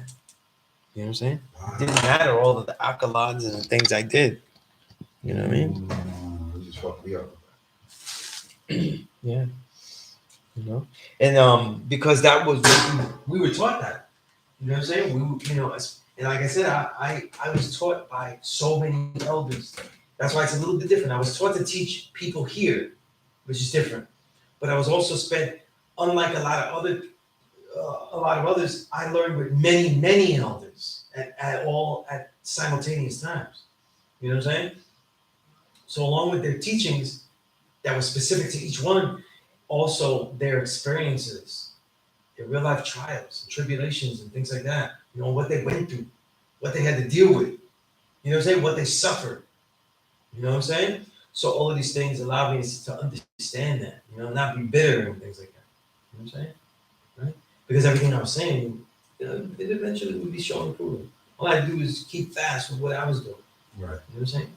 And have the fruits of that labor. You know what I'm saying? Right? And when you look back, you'll know that those pivotal moments, though, they're worth it. Like, what was the pivotal moment that got you to come here? That's important to know. Right. I know for me, I think it didn't even start the moment I walked in. I know I used to work at a spot called A.R.C. and I always walk past it, and I was just intrigued with the building. It was just felt like a connection. Mm-hmm. Right? It's always like, peace, God. Peace. For me, it always was, peace, God. To me, it always was that moment that I took the daring to question things. You know what I'm saying? So for me, it was that Thanksgiving when I threw the pork off the table. It was totally disrespectful to my older. You know what I'm saying? That was it. Because if I could be disrespectful to this woman, for something I saw that right. You know what I'm saying? Because she's the most powerful person in my life. In your life, right? You know what I'm saying? And That's I all over there. yeah, I was totally, total asshole. You know what I mean? She was like, just take it off the plate, and it was losing that ham shit. And get on the rest of the And I was food, like, yeah, yeah. no, like this is what I was trying to say, but nobody was listening to it. So I just threw it off the Yeah, plate. that's all. You know what I'm saying? And you know, with all the Thanksgiving, that's like the best meal that they make. You know what I'm saying? That was that. Let me tell you something. That was The best you know meal what I'm saying? And I had just finished buying Common's 1994 album, Rejection. And on the song Maintain, he said, "What type of rebel eats pork?" And I'm telling you, that song, that line was on loop in my head. You know what I'm saying? And I shoved it off. I threw it off. You know what I'm saying? Sometimes to do the right way, you gotta do a little bit wrong. You know what I'm saying? And you learn along the way. Because we was 85. You know what I'm saying? We was 85. That's why when I came to school to get knowledge, that was let's see, that was 4 years later. That's 4 years later. End of 94, right? November 94. I come here in 99, that's like almost 4 to 5 years later. So I was already off pork for many years. You know what I'm saying? And I was already vegan for about 3 or 4. So what do you do when you go to your mom's house and she's cooking all that? Well, food? unfortunately, my older passed away, Oh, so I don't get that. But every year after that, I would always hug her and say, "I'm sorry." And then she would punch me in the stomach. I remember one Thanksgiving, my mother said, when my mother was cool, she told me to come over, and she cooked up. I don't know what she was feeling that year, because we don't really have a good relationship. But that Thanksgiving, she said, "Come over." She cooked everything. I mean, she cooked the whole. I said, "Mom, I don't even eat like this no more." You know what she said? "You don't eat it today." And I had it. I'm like, okay. You know what I'm saying? Even though I didn't really, it was because I don't eat pork. I'll tell you this though. She know I don't eat pork. Thanksgiving was always a holiday. It's always been the holiday I hate the most. Students that know me, it's the holiday I hate the most. And I love having class on Thursday. Because I have missed so much Thanksgiving. You know what I'm saying? And so that also became a big rift, family thing, because I would never be there for Thanksgiving. And I would be, when I was still living with them, I would leave before it was served to come teach here. So you can imagine this was not a beloved place. You know what I'm saying? And this was more important though. You know what I'm saying? And so I never really did Thanksgiving. And then even today, like let's say during the pandemic, they were trying to do Thanksgiving and stuff like that. Well, yeah, I'll be fasting now. I'll be fasting. And it would be crazy. It's so crazy because this the idea of a fast is crazy stuff. When you tell people to be fast and stuff. Yeah, it amazes people, but I'm like, yeah, you don't understand the benefits of it. Yeah, and I've been fasting so long, I could train heavy on a fast day too. You know what I'm saying? And it also gives you discipline to where that you never know. Well, that's what the fasting is for, because in the beginning, the gods needed discipline because they may not be able to get a pork-free meal for a while. They're young kids; they still live with their families and stuff like that. And they were like sausages, or there might be nights where you're like, "There's no dinner here. Can't eat it like that," and so you don't. So that they to prepare for the involuntary fasting is good. You know what I'm saying? Right. So the discipline of it though, the cleaning out of the system, because we did eat that bullshit. So we have to clean our system out. And I always went through extremes. First couple of years I was teaching, I remember Firstborn Prince saying you have to fast, and in 7 years all the pork is out of you. And I'm in my mind, I'm like, it takes too long. That'll take too long. And I spent 1 year, and I was already teaching. I spent 1 year doing three 36-hour fasts every week. So I would do, let's say, Monday into Tuesday, and then maybe Thursday into Friday, and then maybe like Saturday into Sunday. No water. Water, just do water, liquid. I was you gotta drink liquid. Yeah, at the time though, it wasn't. It would be stuff I wouldn't do now. Like I would drink like soy milk and stuff. Because remember, when I started to train and stuff like that, there was no such thing as pea protein. Right. There was no such thing as. In fact, there weren't proteins that were not made, vegan protein powders that were not made from isolates, which means they use hexane gas to extract the protein. You know what I'm saying? And most of the soy proteins were really the only ones that were available. You know what I'm saying? which after a while bloated me and everything like that, but I didn't know why. You know what I'm saying? Mm-hmm. But that's what we were using. So I would drink soy milk and things like that. You know what I'm saying? If you, as a side note, if you're gonna eat soy, very rarely soy milk, and the best soy is fermented organic soy, which is tempeh. Okay. I Yeah. never heard And of any soy that organic, was good. organic tofu. You know what I'm saying? The best thing is tempeh. You know what I'm saying? It's fermented, it's good. The problem with soy is that everything, the products that are made from it are extremely processed. So tofu is very easy to make. It's not really processed like that. So it's good. The tempeh is fermented and then mixed with other grains. So it's really good for you. A lot of protein. Okay? Anytime they're fermented, any of the Chinese, Asian products that are fermented are always good for you because they're going to give you probiotics and stuff. It's going to help digestion. It's going to do all that. So they're great. And they have a lot of protein. So you get a win-win with that. Right? But anything else? Soybean oils. What the fuck else is that? Something else made with soy. But anything that's made with soy. You know what I'm saying? Soy sauces and stuff like that. All these things. To process soy isn't like an olive. They're not crushing it and then soybean oil comes out. You know what I'm saying? They have to add other chemicals to it to extract it, to react with it, and it's a disgusting process. I forgot the book that really details it really well. I gotta get the name of that book. It's not in my head, but it was a good book.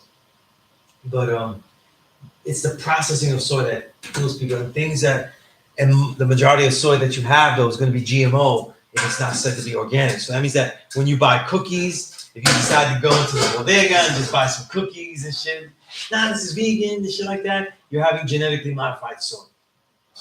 Okay? If something says vegetable oil, there's no such thing as vegetable unless you're a cartoon. You know what I'm saying? And it could just be easy that mark, you know? But vegetable oil is usually soy and or corn mixed together as a oil. And both of those are going to be GMO. You know what I'm saying? Genetically modified. You know what I mean? So those are always things you want to stay away from. What's the best oils to cook with? Best oils to cook with. Avocado oil is good. Why is it on the table? I had that before. What about grapeseed oil? The seed oils, though, I'm still researching because there was a lot of great stuff written about them. I've used grapeseed oil, I've been hearing but bad shit about I hear it. things are bad about it and good about it. So I'm still studying because when you hear stuff like that, it's because of the processing of the seed. Okay. How do they get the oils out of the seed? Because remember, right? Grapeseed, actual grapeseed oils, the grape seed, the seed in the grape is really great for you. That's where you get resveratrol and a lot of nutrients that are really powerful. But when you hear things like that, the reason oils are a big deal and like they're always arguing this oil is no good, this oil is no good, is because now you're finding out how are they processed. Right. They say Right? Because look, how big is a grape seed? It's man tiny, right? Right. So to make you that bottle, how many fucking grape seeds they need? Billion. And then how they gotta process it fast though. This is what destroys everything. That's why when you buy your oils, olive oil is good to drench on shit after. Great. Right, like a salad. Right, Right. your Because salad, you're not supposed to right? cook nothing. That's great for me because I go almost raw with everything. So I'll like heat up some, like today it was just garbanzo. My post-workout meal was garbanzo beans. That was heated up. But then it was the tempeh. I ate it raw. I actually ate the tempeh raw because I put so much seasoning in the salad that gets cut up into the salad. And then I just have the salad, tempeh, beans, the garbanzo beans, and then I drench the olive oil on top. I don't cook with the olive oil. You know what I'm saying? To me, avocado oil is the best though. I really like using avocado oil. You know, I'm gonna cook with that.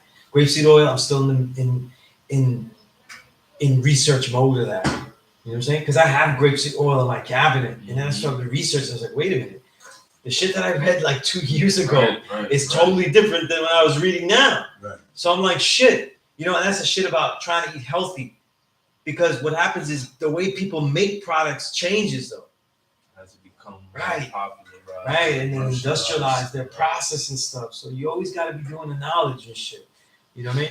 But if you want to keep it simple, that's what you're going to cook with. But really, the goal is to use oils that aren't really processed too much. Never use refined oils, right? The best oils to cook with, though, if I had to make a choice, though, coconut oil and avocado I oil. was going to bring that up. Those are the two best. You said the cook with Coconut, yeah. coconut and avocado oil. Right. Those are the best. I heard also the level of heat that you apply to the oil is like good Well, for certain things. Right. But That's you know, crazy, most but- people cook incorrectly too, though. So like, Right. you're like, oh, this is gonna be healthy, and then you start frying shit in coconut oil. It's like it's high heat, low heat. You see what I'm saying? So a lot Like, of the oils you're are you're different. cooking- You're cooking the wrong way with the right oil. You know what I'm saying? Right. So like all this frying of foods and all that kind of shit is really, that's no good. You know what I'm saying? So like you're not really going through the process. Like most of your foods that are good for you that need to be cooked are gonna be a slow cook. Mhm. You know what I'm saying? On the Right, side. because like when you cook rice, right, you know that That's shit is simmering. on a super high flame. It's simmering, right? You know, it's simmering. So these are the things you're looking at when you're cooking certain Do foods. y'all have nutrition classes? Dude? Not particularly though. You know what I'm saying? But probably the most nutrition that gets is my class. You know what I'm saying? I'm Okay. talking about it all the time. Right, You know what I mean? right. So I do give those protocols, I So have you those definitely sheets, do. Yeah, everything. right. You know what I mean? So we go through that because when I came here, nobody was teaching a vegan protocol. You know what I'm saying? But this That's is what what I we live, first- so that's what I was teaching. And that's one of the first conversations we had when I came here about Right, exactly. cleaning That's out right. the body. That's right. You know what I mean? So I can email you that protocol and then we could go through it, you know what I'm saying, in the next class. You know what I'm saying? Sure. And I'll email it to you too. Thank you. But it's not that everybody becomes vegan. I always say this though. The most important thing is to learn what the food does to you. In other words, start to Right. feel the food. I want you to know how you feel with the food. You know what I'm saying? Have an awareness of that food. Right. When is the right time to eat the food? When is the wrong time to eat the food? And that's We what get a great meal. But you go home though, and then at 11 o'clock, You eat you're at like, yo, I'm gonna watch this 10:30, movie that's dope. Right. And then you're gonna eat, I'm gonna wake up later, but I'm gonna go to sleep now. Can't eat that late. Horrible. It won't go down as good. Right. You know what I'm saying? It won't go down as good. And I tend to eat very early in the morning. So I told you, the training days, like today I woke up, I've been awake since 4:30. You know what I'm saying? And I train like from 5 to 6. And then I'm having a quick protein powder, right? A vegan one. And then like 2 or 3 hours later, like around 10 o'clock, I have that meal that I just said I had. You know what I'm saying? And that's all most of the TV that I get. You know what I'm saying? Because I have to, you know what I mean? I have all that access. I was telling you, all the access to these apps and all that kind of shit. And in my assignments though, even TV is an assignment though. You know what I'm saying? Because my daughter wants me to watch certain animes and shit.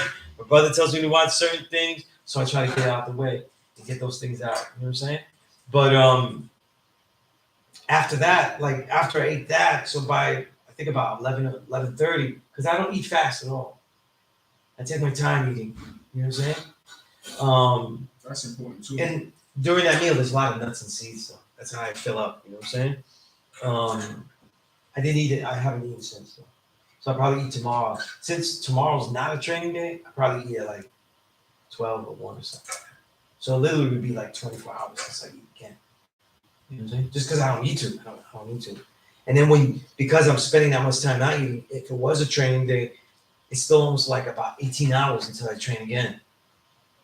You know what I'm saying? When you train like that, especially the strength training, you get a lot out of it though when you're training like that fasted. You know? It takes practice though.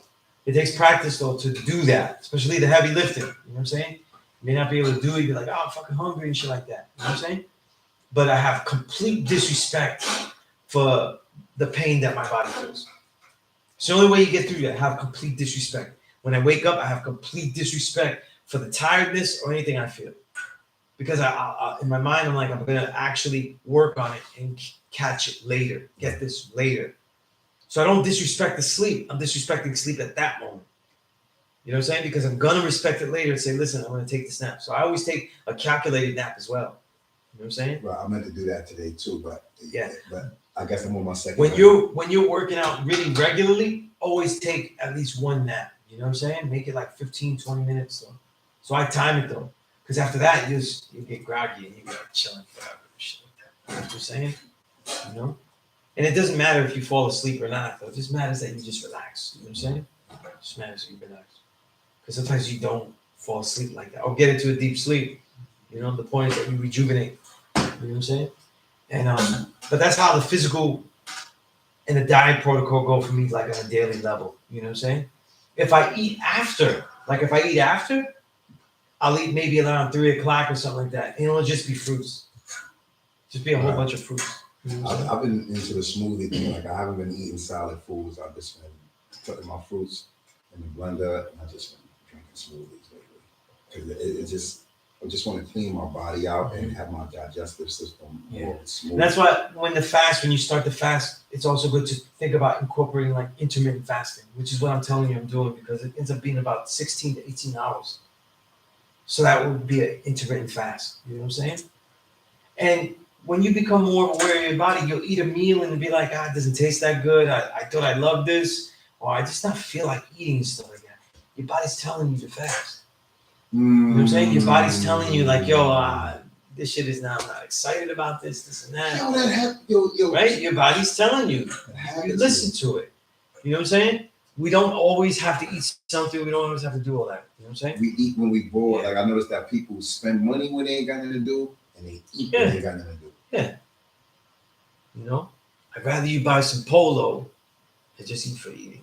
That's a better way to spend your money. You know what I mean? Do that. He has a nice wardrobe and he'd be in shape too. You know what I mean? Right? Get it all right. But there was a question here. Let me see if I get that, because there was a question here. Malik asked me something. The way to see the 30th degree and the 140 is the separation of the original man and woman. All black, brown, yellow are original.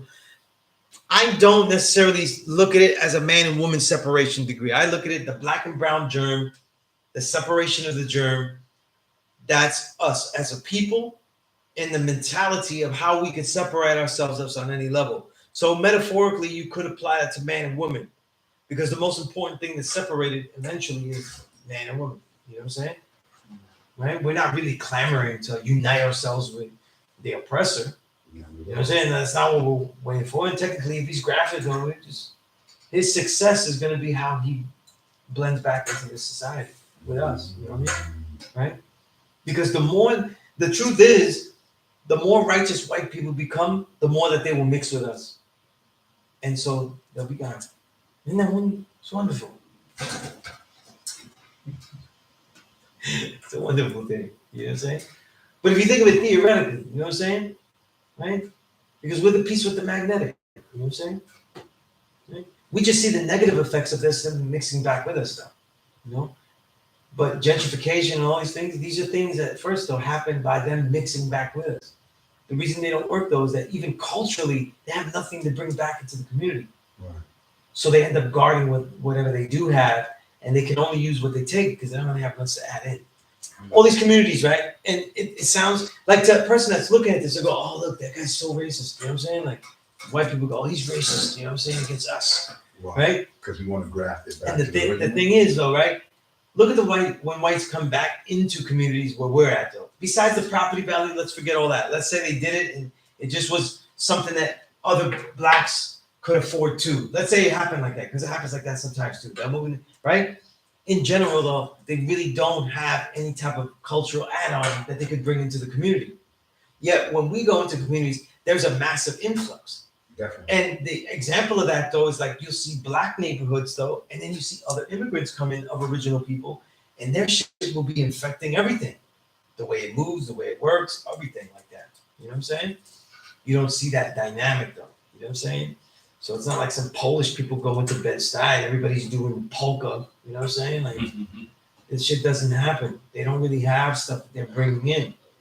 And they're not looking at it like that they're supposed to either. They don't look at it like that, you know?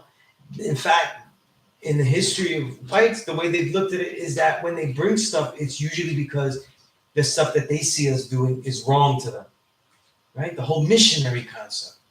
And a lot of gentrifiers, though, they still have that missionary mentality. They absolutely do. Like, this community needs help, and we can come and help it and do it this, and they bring their own community ideas and shit, right? So you see that more than you see other stuff. You know what I mean? Right? Please. So that's definitely a thing, you know? So I don't necessarily see it as like the man and woman metaphor. I always look at it to say the most important understanding I have of the understanding cipher degree is this. What was separated in the black and brown germ is that's the original man. The original man is not the black germ or the brown germ. The black and It's the black and the brown. You see? So it's not this, it's just a separation. It's the separation piece and the destruction of that. You see? So they have to separate, then they destroy. But the success is the separation itself. See? If you extend that, though, the separation itself would extend exceptionally for a long time. You know what I'm saying? It would last a long time. Like, in other words, if you separate the black and brown germ, but you didn't destroy the black germ, but you kept them separated, over time, though, the rift would become natural. As far as unnatural, it would be naturally unnatural. It would wither away. But Yaku was speeding up this process that was already happening mentally. You know what I'm saying? Right? So he had to what? Separate the black and brown, then destroy the black. See? And now that mentality is already in the brown. Separate the brown and the what? The yellow. You see? And that multiplies. You've been in my class before, right? John D. What's your name again? Last week. That's right. Okay, last week. That's right. Sunrise, more sunrise. Okay, I didn't think you were gonna make it, guy. I had money to get part of me, my bad. That's peace, God. That's peace, God. So when everyone that comes in, just like you come all the time, if you have questions, anything like that, let me know.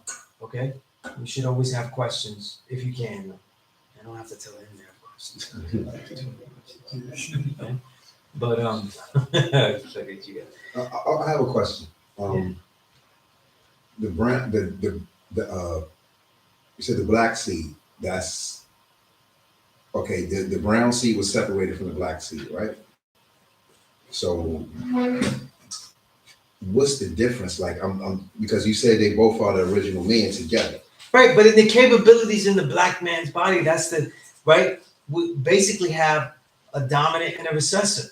So what's being the way it's being grafted out recessive. is that they're amplifying and all. And remember, there's other things, thinning of the original man's blood, and these things mentioned in the lesson that are deliberately separating and causing the conditions, right, that would make the likelihood of the black being drawn out. You know what I'm saying? And look, you cause epigenetics to happen, the gene being altered, the reality being altered, because what happens is when you start the survival of the species and you say, listen, you're going to separate the black and the brown, though, right? Then the species over time, right, starts to adjust itself to that. What is more likely to survive? You see? And you're isolating through that isolation itself. So you're causing an epigenetic change. So after the brown seed, then came what? The yellow seed? The way I see it, all of the seeds were there. Okay. But the separation that is focused on, though, is the black and the brown separation. You see? Because that's where you have the either or mix there. See? So it's a separation, isolation, right? This is literally a breeding process. Right. You know what I'm saying? And in this isolation, though, over time, because remember, there's a process that is said to happen 600 years and 200 years for each. So it's more than one generation. It's a generation that's birthed, and then studying that generation and isolating and then returning those black babies and what? Psychologically dealing with the brown, making them the angel baby, the beloved. You know what I'm saying? Changing their mentality. These are all epigenetic aspects. You see? Right. So what he's doing is amplifying that concept of separation. You know what I mean? And it changes everything. You know what I'm saying? It changes everything. You know? Yeah. Quality God. In that degree right there, it states that he will allow the weaker ones to marry. I had a problem understanding that one. You're talking about the wisdom build degree. True. Right, okay. Right. In the wisdom build degree, that is the problem with the first couple of sentences, that they're written very grammatically bad. So there's this Elijah thing. Like, if you were confused, that's not, you know what I'm saying?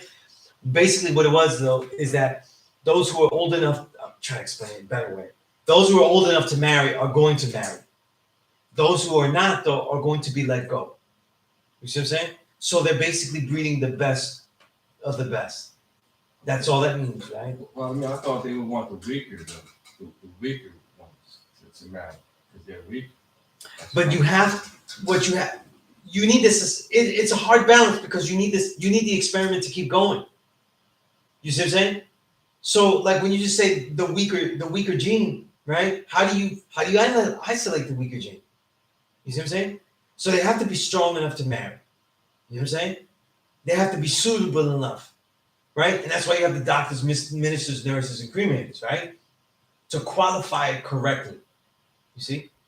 So if they're strong enough to breed, then they breed. But it's in the way that you categorize them. And as you go along, then you weaken them to promote that particular thing. So you still have to isolate. Okay? So you're isolated on that level. You know? Again, it's a breeding process that has, like, we kind of have to be kind of gross and disgusting to try to figure out exactly how it go along. You know what I'm saying? And in fact, though, a lot of the stuff that Hitler was doing is more akin to what we're talking about here. You know what I'm saying? What he was splicing the genes and all. right, and trying to make the perfect race and stuff like that. Because a lot of the stuff he was doing was very similar to that degree. Well, what I had said to myself, looking at the Nutty Professor Part 2. Okay, I didn't. Yeah, that was. Right. When I Did not know you're going there. Right. You see where I'm going, right? With when he was in the science lab, I said, "Is they telling us on the low how they grafted the beast?" You know what I'm saying? Because look at it. You see, it wasn't like the dog head got into it, and it. You know what I'm saying? It came. I wish I remembered Nutty Professor 2 more. Okay, so you know what? So being that I brought it up tonight, y'all gonna go look at it and look at the scene where Sherman went to go extract Buddy from his DNA, right? And he went into the science lab and he was gonna do something. So he already extracted Buddy out. He left it there. The dog snuck in the room, knocked over the thing. The DNA fell and got into the electricity. Because it was some type of wire or something. The electricity touched that, and the dog's DNA got with that, and it made them. So I was like, is they subconsciously trying to tell me this how they grafted? It's got a lot of Frankenstein in there too, because that's how you use electricity. You're doing the Frankenstein thing. Yeah. So I'm like, yo, is they trying to, you know what I'm saying? Because okay, he did splice, he did take the DNA out of the system. And then he put it in this thing, and then somehow the dog knocked it over. The dog head got on into it, and it fell. And I'm like, oh, so.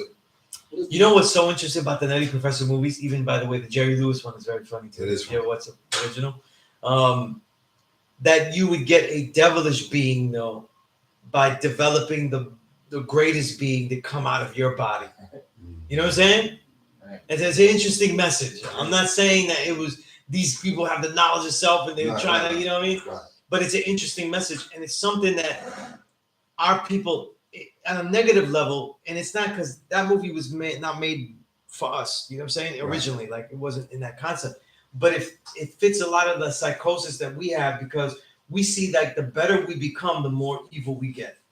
And that's something that in this society, though, is taught as a good thing. In other words, you have to be more power hungry, horrific, blood sucking, conniving to be greater. To be greater and succeed. And if you notice, like the Buddy Love character, like he has to do his ego is out of control. That's the only reason he's great, though. Right. You know what I'm saying? He's only great because he achieved things that he has zero fear. He's completely fearless, and he has total confidence in all of his abilities. You see? So they take those as negative traits. You know, and it's just interesting when you see it in the blackface. You know what I'm saying? That becomes something more relevant, though. You know what I'm saying? But even with the Nutty Professor, if you ever watch the Nutty Professor, if you notice though, he becomes more he looks more Puerto Rican, like the more when you do it. Because Buddy Love, he has a slick back hair, he's more ethnic, you know what I mean? Just say like he's more ethnic, you know what I mean? So that's an interesting thing, you know. They become more, he's much darker, right? When he becomes Buddy Love, he's all You see the original with Jerry Lewis? No, yeah. That was funny. Yeah, he's slick back, dark skinned, you know what I'm saying? Like he's you know. Mediterranean looking, you know, like the way the ancient white people's Egyptology texts talk about, you know. I don't know if I answered that. I know I went on a long riff with that, but okay, Malik asks, why is weather synonymous with Elijah's answer and prophecy in the Bible and Quran? Weather's always important, though. Weather's always important, you know. Weather's always important, right? Because weather is a reflection of the gauge of humanity outward. You know what I'm saying? So look at it this way. On the highest levels of what they say, let's say indigenous people were able to do was not just be able to gauge when the weather would happen, but also affect the weather. And we all affect the weather. We just don't do it unified because we breathe. So we control the moisture of the air. You know what I'm saying? And then on another level, though, we are controlling society and affecting the weather all the time, but we don't have all the control of those variables because we're not putting all this pollution into the air, though. We didn't affect the planet, you know, putting the tar and the concrete on Earth, Right. things like that, right? Because this affects everything. You know what I'm saying? Right. Our connections to the Earth, though, the way the Earth is absorbing water, the effects of the sun on the Earth, and it doesn't cover all of the Earth. Like, think about that. Because everything has been done, the sun is made to hit the Earth completely with its light. But because we have covered so much of it with concrete, it doesn't hit all the Earth. So in so many places, though, it doesn't hit that much Earth. Concrete. Right. Right. So there was a time And the when building. And the buildings, there too. was never any so there was a time on this planet where there was never any. It was all dirt roads and everything. Facts. Barefoot. Right, but there were roads, though. There were roads made. There were, you know, like one of the misnomers of America, the United States, is that it was just like it all had to be paved by Lewis and Clark and everything like that. That's all bullshit. These people were just going through roads that were small, narrower, because they didn't manipulate the ox and all these kind of things like the way the Europeans would, and with horses dragging carriages and all that kind of shit. So they didn't have the roads that wide and stuff like that. But this was all chartered, though. They didn't go into a United States, you know, where the United States is, America. They did not go and be like, wow, wilderness, what's that animal? Shit like that. Like the white people were, but not the indigenous. You know what I mean? And that's, that carries over so much, you know? When we look at the destruction of the plant life, destruction of farmland by just the way they rotate crops, you know, monocropping, only one crop through thousands of acres. You know what I'm saying? And not being able to rejuvenate the land after a crop field. These are things that the indigenous still have those secrets, but they just can't learn them. They won't learn them. You know what I'm saying? So that's why the battle is so big with that. But I digress with that. But the weather is very important, though, because that ends up being more than just a metaphor, but a very close reality, a very powerful reality. You know what I mean? So, The prediction, let me just add this, please don't forget.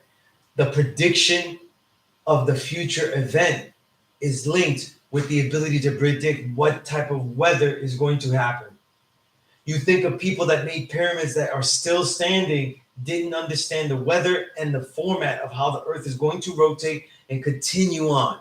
What it will be, what type of day it'll be. You know what I mean? Right? Our native brothers, are you familiar with this? They had a term called the rain dance. Is that Of course, yeah. These things were said to be real, and many of the indigenous still had this ability. You know what I'm saying? But remember, they're not. What we're seeing though is rituals of the rain dance. Right. A couple of Indians here, a couple of Indians there. You know what I'm saying? We're not looking at like what it once was. See, it's not like 5 Indians on a reservation doing some shit. And there's like 5 elders and all the kids are looking on. You know what I'm saying? We're talking about hundreds of tribes here.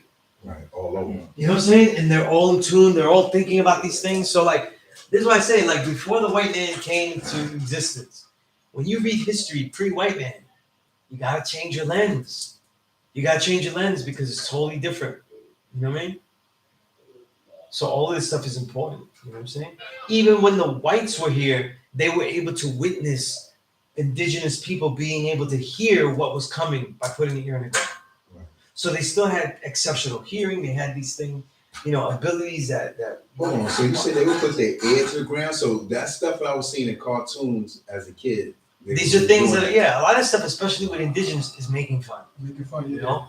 And listen, all you have to do is watch old Looney Tune cartoons. Right, You see some of right. the most funny but racist shit ever. You know what I'm saying? Right. trick knowledge too. They had us thinking the Indians were bad, the Cowboys were good, and we vote for the Cowboys. That's You know right. what I mean? That's right. And then when you watch these westerns, look when they're walking regularly through town, and you'll see look at the benches in the saloons as they walk through, and you almost always, especially a lot of John Wayne movies, you'll see like Mexicans just sleeping. Just sleeping. Yeah, I noticed that. Yeah. John Like all Wayne these movies, did the racist. Man Who Shot Liberty, Valance, and all these classic westerns and shit. Because I see them all. My father loved all that shit. You know what I mean? So I watched all of those. And you like, when I watch them later, I'd be like, that nigga just sleeping there. They're shooting everybody in town. Stay sleeping there with a sombrero. You know what I'm saying? Like, Like you say, like he's lazy. you're so lazy that you don't even want to Yeah, run. just shoot You're at not them. even trying to run from the gun battle. You know, like they just stay there and shit. You know what I mean? It's crazy. You know? So they always had these cliches and stuff like that. You know what I'm saying? Because it's in all movies. You don't realize that. Like now, like let's say like so-called Latinos in movies today, like for the last 30, 40 years, they just don't show us. Like we're just not shit. That's how they deal with us. Blacks, they get Black Americans to play stupid ass roles and put you in everything, you know, but everything's mainly coon and completely pathetic and useless and all the cliches, right?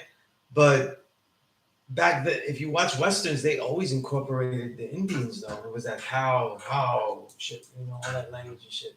But they put it on because that was the enemy. You know what I'm saying? That was the enemy. You know, that was the antagonist in the movie. You know, That could be another form of separation through television, like not showing Oh, no, it's fantasy. the film has always been a propaganda device. You know what I'm saying? You know, like I'll have favorite actors, but they were propaganda masters. You know what I'm saying? Right? I love Humphrey Bogart, but a lot of his movies are propaganda movies. You know?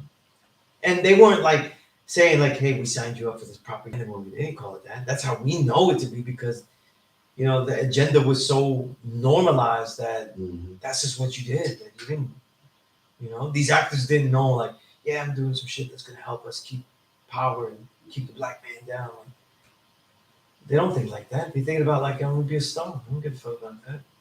You know what I mean? They don't know what's going on. You know what I'm saying? Right? But they knew that these films are what everybody watches, you know? Like, that's why if you ever have old timers and they tell you how the movies was, right? You went to the movie, and what did you see before they saw the movie? You saw the news. They gave you the news before you saw the movie. Then they gave you some cartoons, right? That's when they used to have Tom and Jerry and shit like that. They actually show these old cartoons and shit. Then you saw the feature. You know what I mean? So there's a lot of propaganda. They would show everybody the news, the things they wanted them to know and shit like that. You know what I'm saying? Remember this, even before television though, where were they getting all the propaganda, the sites that they were seeing? You know what I mean? Small little clips put into certain ways. People think news and the propaganda of news started like recently. Nah, that was going on. And that's just the only way it was. And I told you like the first newspapers, right? That was designed to keep track of the Indians. You know what I mean? That was a bulletin. Right? Wow. It was a bulletin. You know? So all of these takes place. That's why I keep an open mind about what our reality was, but also don't mythologize it. Like it's kind of a twofold thing. You know what I'm saying? You realize that because of this, it's a different time. We were able to do things differently, more powerfully on certain levels, right? But don't mythologize because it's the same people that got fooled. It wasn't us, it was them. You know what I'm saying? In fact, it literally wasn't us in this room because we're the ones that are we're the ones that are like, yo, now we're not being fooled. It's not us, really got us. Right. So we're the ones not being fooled. But our history of all these great people and stuff, they were the ones that got fooled. You know what I'm saying? So they were able to get fooled by the prospects of separation and the possibilities. Remember, everything that's created is based on what if. And you could get your what if into another man's head, right? Now you have somebody that's following you. So everything is created or led by what if. You know what I'm saying? If we just follow him, what if, right? I was talking about like I'm going to be watching the Mets win or lose, right? I enjoy the Mets, right? Every game is what if they win? What if they win? So I follow the Mets. What if they win? They don't fucking win shit. What if they win? Right? So with fandom, the what if is very powerful because they got nothing to show and prove for this shit. But I'm still what if. I'm still what if. You know what I'm saying? Right? And if there's some success though, then definitely gonna be what if, right? That's like hope, right? That's like Hope, yeah, that's where hope is all generated from, right? You know. Mhm. Some people say we don't deal with hope, we deal with knowing, but sometimes I deal with hope sometimes, I don't like to use the word hope. You know what I'm saying? It does have its relevance though in conversations. You know what I'm saying? Like we're not gonna like just take it out. You know what I'm saying? Right? But a lot of times it usually is replaced better with confidence. You know what I'm saying? I know. Confidence. Because sometimes hope is when you hope in, you know, like I'll say I hope for certain things when I know that the people that I'm hoping for, they're not activating shit that I'm telling them. You know what I'm saying? I hope the 85 do well. Because I went and taught them though, and they refused to take the lesson. You know what I'm saying? Right? So that's what happens though, whether it's family or someone else. You know what I'm saying? That's just the way it goes. You know what I'm saying? So like I hope they get it, right? You know, you do hope. You know what I'm saying? But with your own daily things, with your own the things you're doing though, I don't have hope that I'm gonna, you know, like when I was doing the album, I never did one before. I was like, I didn't hope it would get done. I fucking did it. You know what I mean? Right. I didn't hope the book would get written. I wrote it. You know what I mean? Manifested it. You know what I'm saying? Right? No matter how much I broke it up into little parts. You know what I'm saying? Little parts. You know what I'm saying? What about I hope I wake up? There's so much that you do in the day to get healthier and stronger that your sleep is an actual is a product of the build. So like when I go to sleep though, that's a product of the build. You know what I'm saying? I built this strong waking up that the sleep is going to be an active. I don't see it as like, can it recuperate me and hopefully I'll wake up? No, to me, it's an active process. You see what I'm saying? And I let myself go into sleep, right? So that I let my body do extra work. But your body's working. Why do you think it's not good to eat before you go to sleep? Right. It's because the other things in your body are going to be doing a lot of work. Right. So you'll be okay. Like, right? People eat before they sleep and shit like that. It's not going to die. But it doesn't digest as well because your body's busy doing a lot of other shit. You know what I'm saying? Especially mentally. You know what I'm saying? Mentally. You know? It's producing all that melatonin. It's repairing muscles. All that kind of shit. You know? That's why sometimes you need to experiment. Like, you know, like you hungry, you want to eat some ice cream? Eat some ice cream before you go to sleep and then train in the morning. Your body will be sore. You know what I'm saying? Wow. Your body will be sore. You know? All the time. You know? So when applied it to self as far as the gods, we replace hope with no. You know we're gonna wake up. Right? We know. You know what I'm saying? Well, we go to bed and say, look, I did all that I can, but now all within my power. You know what I'm saying? Right? And you know, it's the westernized culture that sees sleep though as like this big break and then the next day. We use it, we call it a different number, right? We're saying it's a different day. It's totally different than yesterday, right? But I don't sleep that way.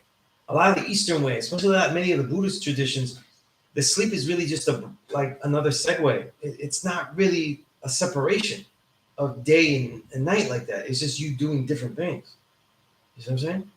So a lot of times though, to me, I'm awake through the whole night. You know what I'm saying? And I constantly acknowledge though that my brain is working through the whole night. You know what I'm saying? So I don't wake up saying like, what are we gonna do today? You know what I'm saying? You already got it planned out. Yeah, you know. So if I train again and I trained the day before, it's just more like I'm just gonna do what I was doing a couple hours ago. You know what I'm saying? Because I was training a couple of hours ago. There's no way I can't do it again. You know what I'm saying? And do it again. You know what I mean? So sometimes you need that fresh start of the day. But if you also see it as like a continuation too, then the good things that you did also have that mentality. It's a twofold mentality.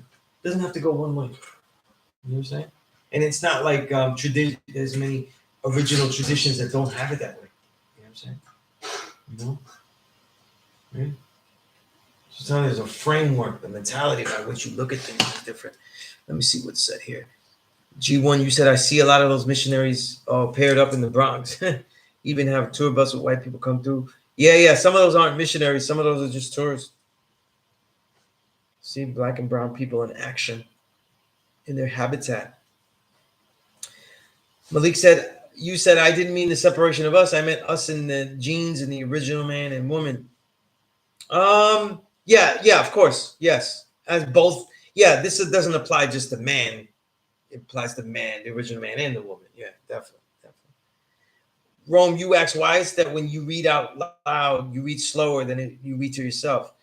Let's talk about that. Just was talking about. Yeah. Because you're not processing things fast, though.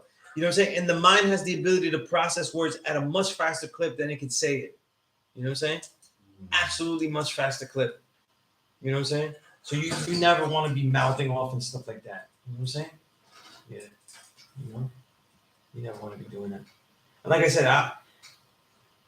I was forced to read every single day as a child. You know what I'm saying? And my mom would literally hit me though. She saw me mouthing words. You know what I'm saying? You know? Yeah. See, I don't do that though. You know?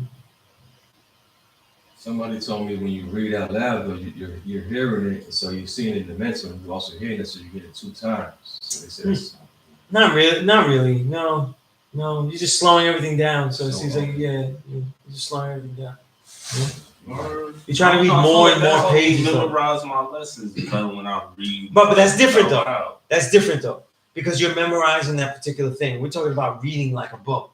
You know what I'm saying? And when you're reading passages and stuff like that, speed is the name of the game. Speed, not when you're just skipping over words and shit like that, or taking notice of certain words so you get the gist of things. That's speed reading though. I love the way words look. So I know how to speed read, but I never. I get what you mean. You know what I'm saying? But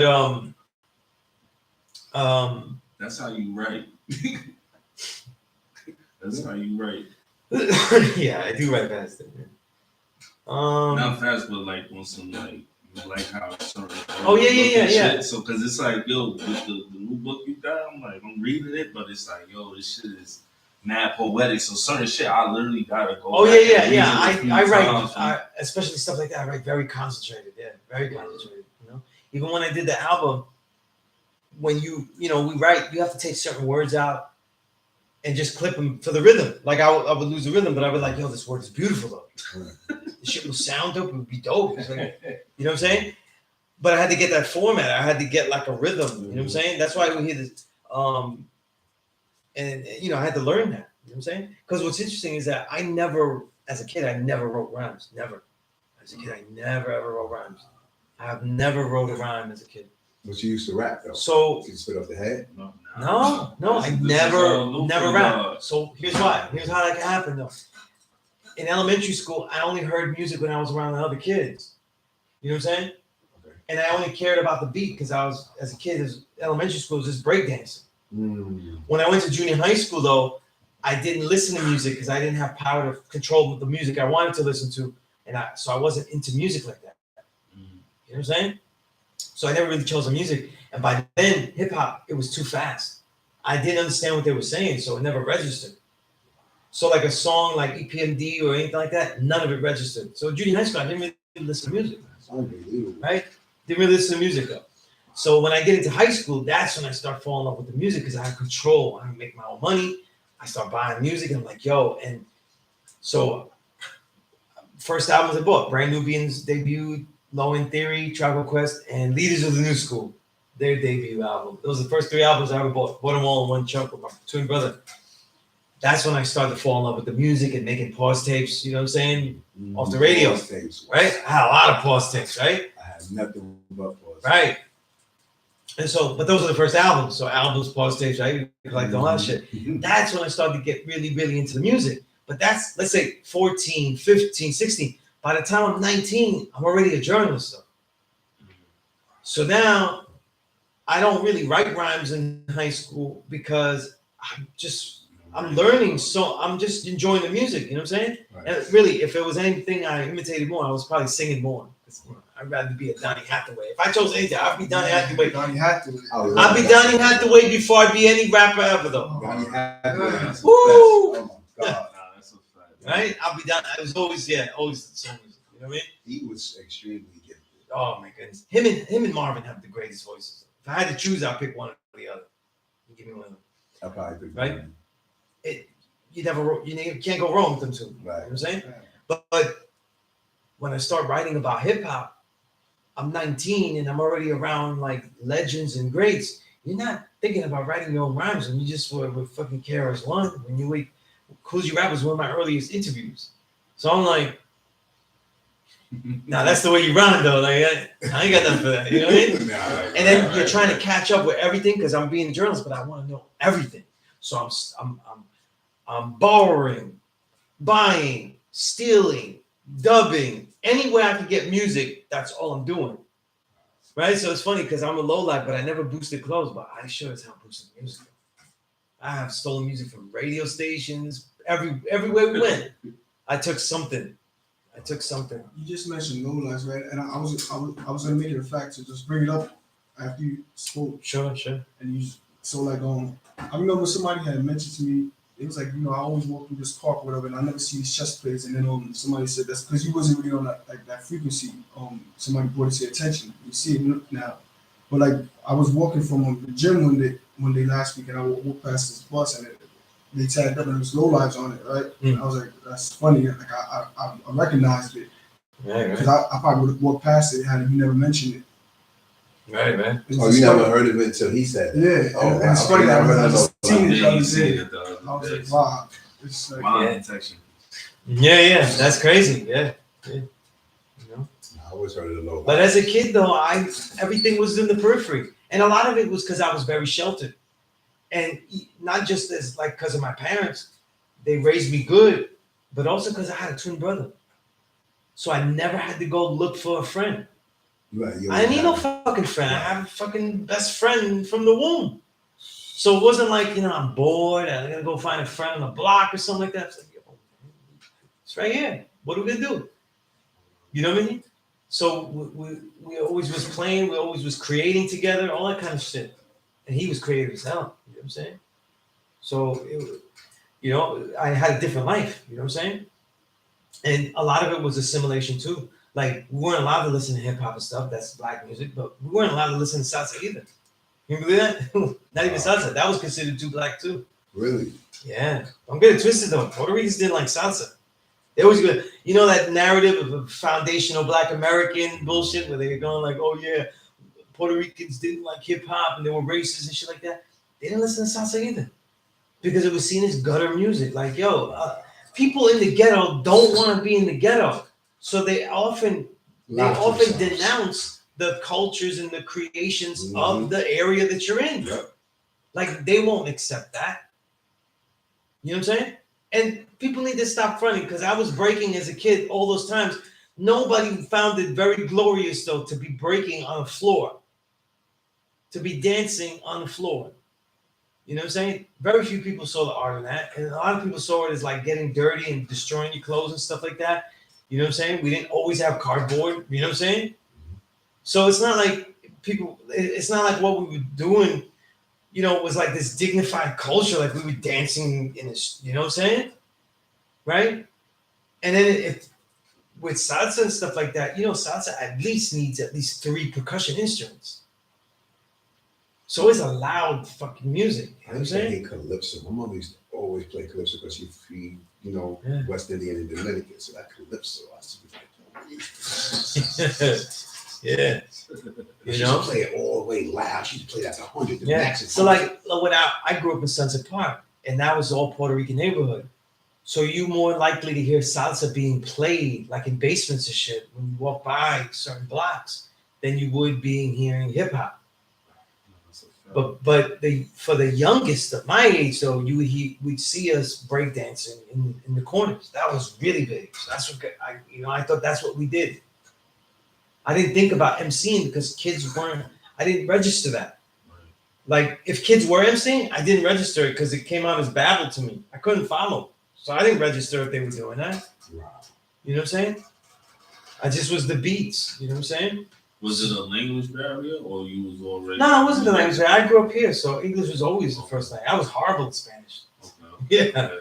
yeah, I was horrible at Spanish. Do you speak But the Spanish? speed of hip hop, I couldn't grasp it. You know what I mean? Do you speak Spanish? I can speak Spanish, but a very low level. Yeah, Okay. Well, with me, my mother. middling. I like that word, middling. It's a good word to describe my Spanish abilities. My mother told me that I was bilingual when I was younger because she was teaching me, but then she said she stopped teaching me. And I think she did that because of more, I think my mother used to speak it fluently when she came over and stopped speaking it so she could blend in with it. That's very, very, very possible. That's very possible. That happens all the I time. can see that, but You know the thing is, I know my mother and I can see her doing something like that. You know what I'm saying? Because she's always telling me all the time, and some of her friends. People don't get that. A lot of the ways that we would talk here, especially Puerto Ricans, though. Like when people say like you're supposed to assimilate, that's what they were actually taught, though. Like they used to have classes about this in Puerto Rico, like how to assimilate, you know, what to do, how to say. And if you migrated here, there was no such thing as ESL, English as second language, and shit like that. You don't know English, you're gonna fail. You better learn English by the end of this semester. Now imagine you were in a different country and they did that to you as an immigrant. And they were like, yo, you gotta learn that Spanish, kid, or you're gonna fail this class. You nobody give a shit about your English here. You know, no, that you'd fail. Like, yo, I don't even know how to do it, but that, like, my older came here as a teenager and she went to Sarah J.L. You know what I mean? And she had to learn English ASAP. So they start watching programs and TV and shit. Like, yo, I gotta, because at least so you know this, all the stories are love stories and shit like that. So you could piece it together and now you learn language faster. It's the fastest way to learn shit. But you fail immediately if you don't know this shit. They don't give a shit. You know what I mean? That's what it was. You know, I just started watching Jose Feliciano's documentary on Peacock, and he was saying the same thing happened to him. You know what I mean? He had to learn English immediately. You know? Or else it was like, well, don't give a fuck if you don't know that shit. You just fail. Yeah, I could definitely see my mom's, like, because she came over here when she was 14. And Yeah. I'm pretty sure she was fluent in speaking Latin because what I learned that her mother is like your complexion. And maybe a little bit lighter. See, I never met my grandmother, but they was telling me about the pictures of my cousins and all that.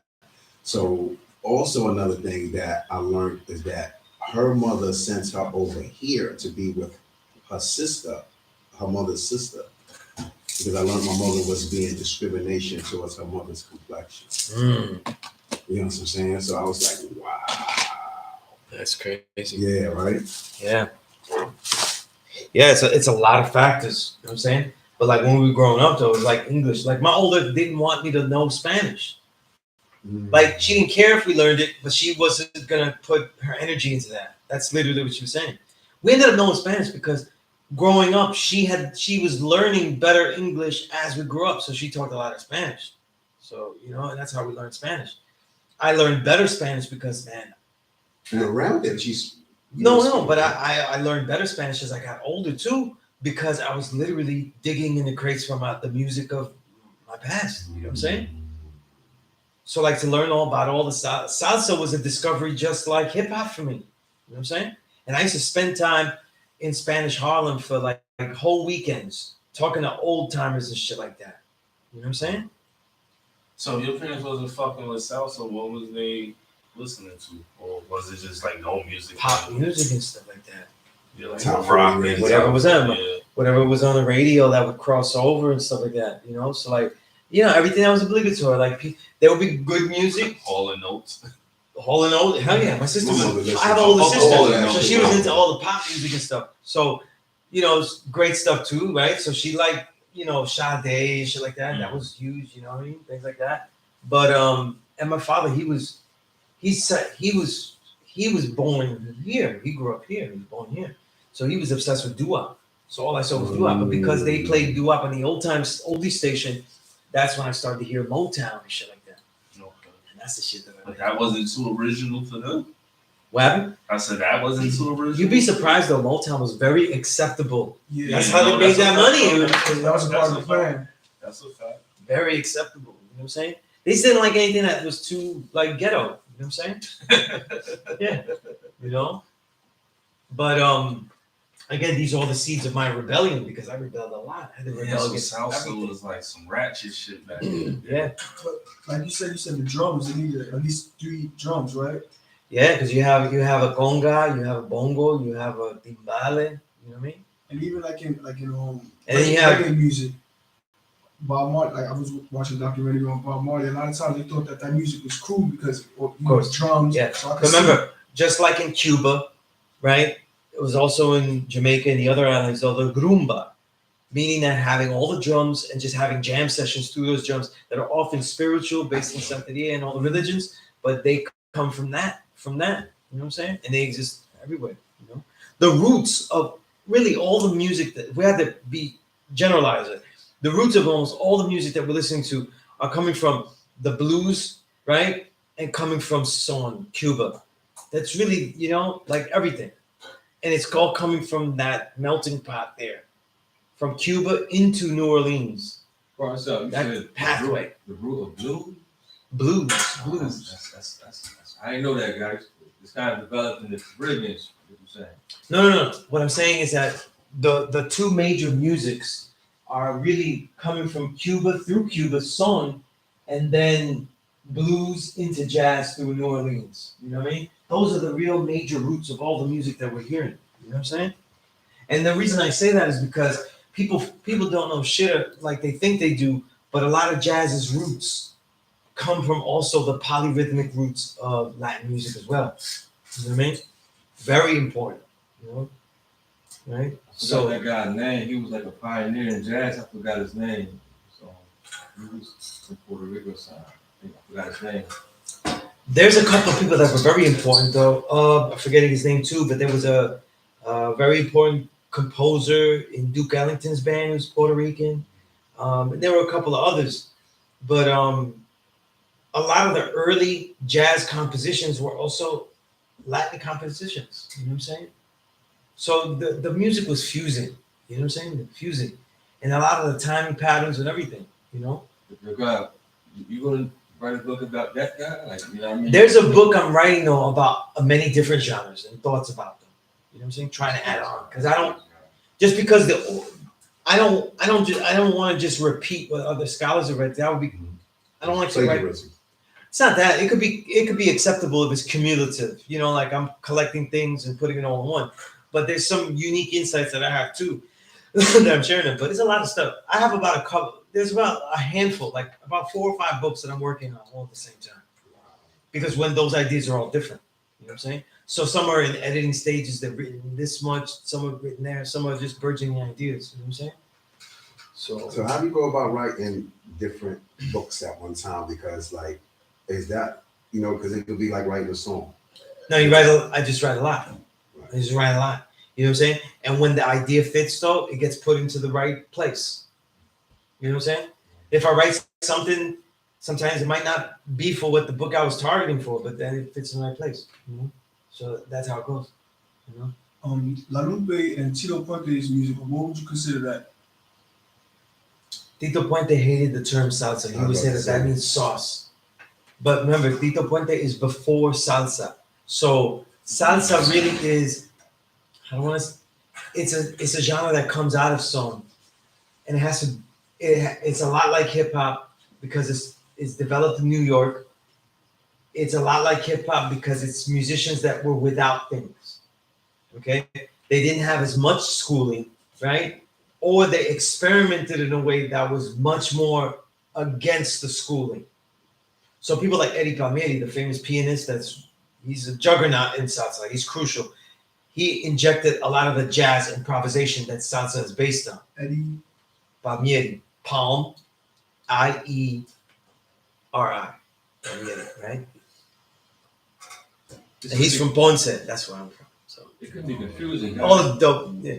Hector Lavoe, Chef Feliciano, Sonora Ponceña. That's a whole group, right? Who else? Peter Conde Rodriguez. They're all from Ponce. You know what I mean? Me too. See, I'm in that lineage. So, see, it's a powerful place. We need that book, guy, because it could be confusing trying to learn everything. It's a lot to write. And it's so much music. Like, you'd be surprised how much. Well, you wouldn't be surprised, but I have a lot of music. You know what I mean? And I spend a lot of time. You know, and it's always important to listen to a lot of music, just like anything, because you want to expand your palate. Right. Okay, expand your palate though. You know, when people taste wine connoisseurs, they're not good wine connoisseurs if they only eat the wine, drink the wine that they like.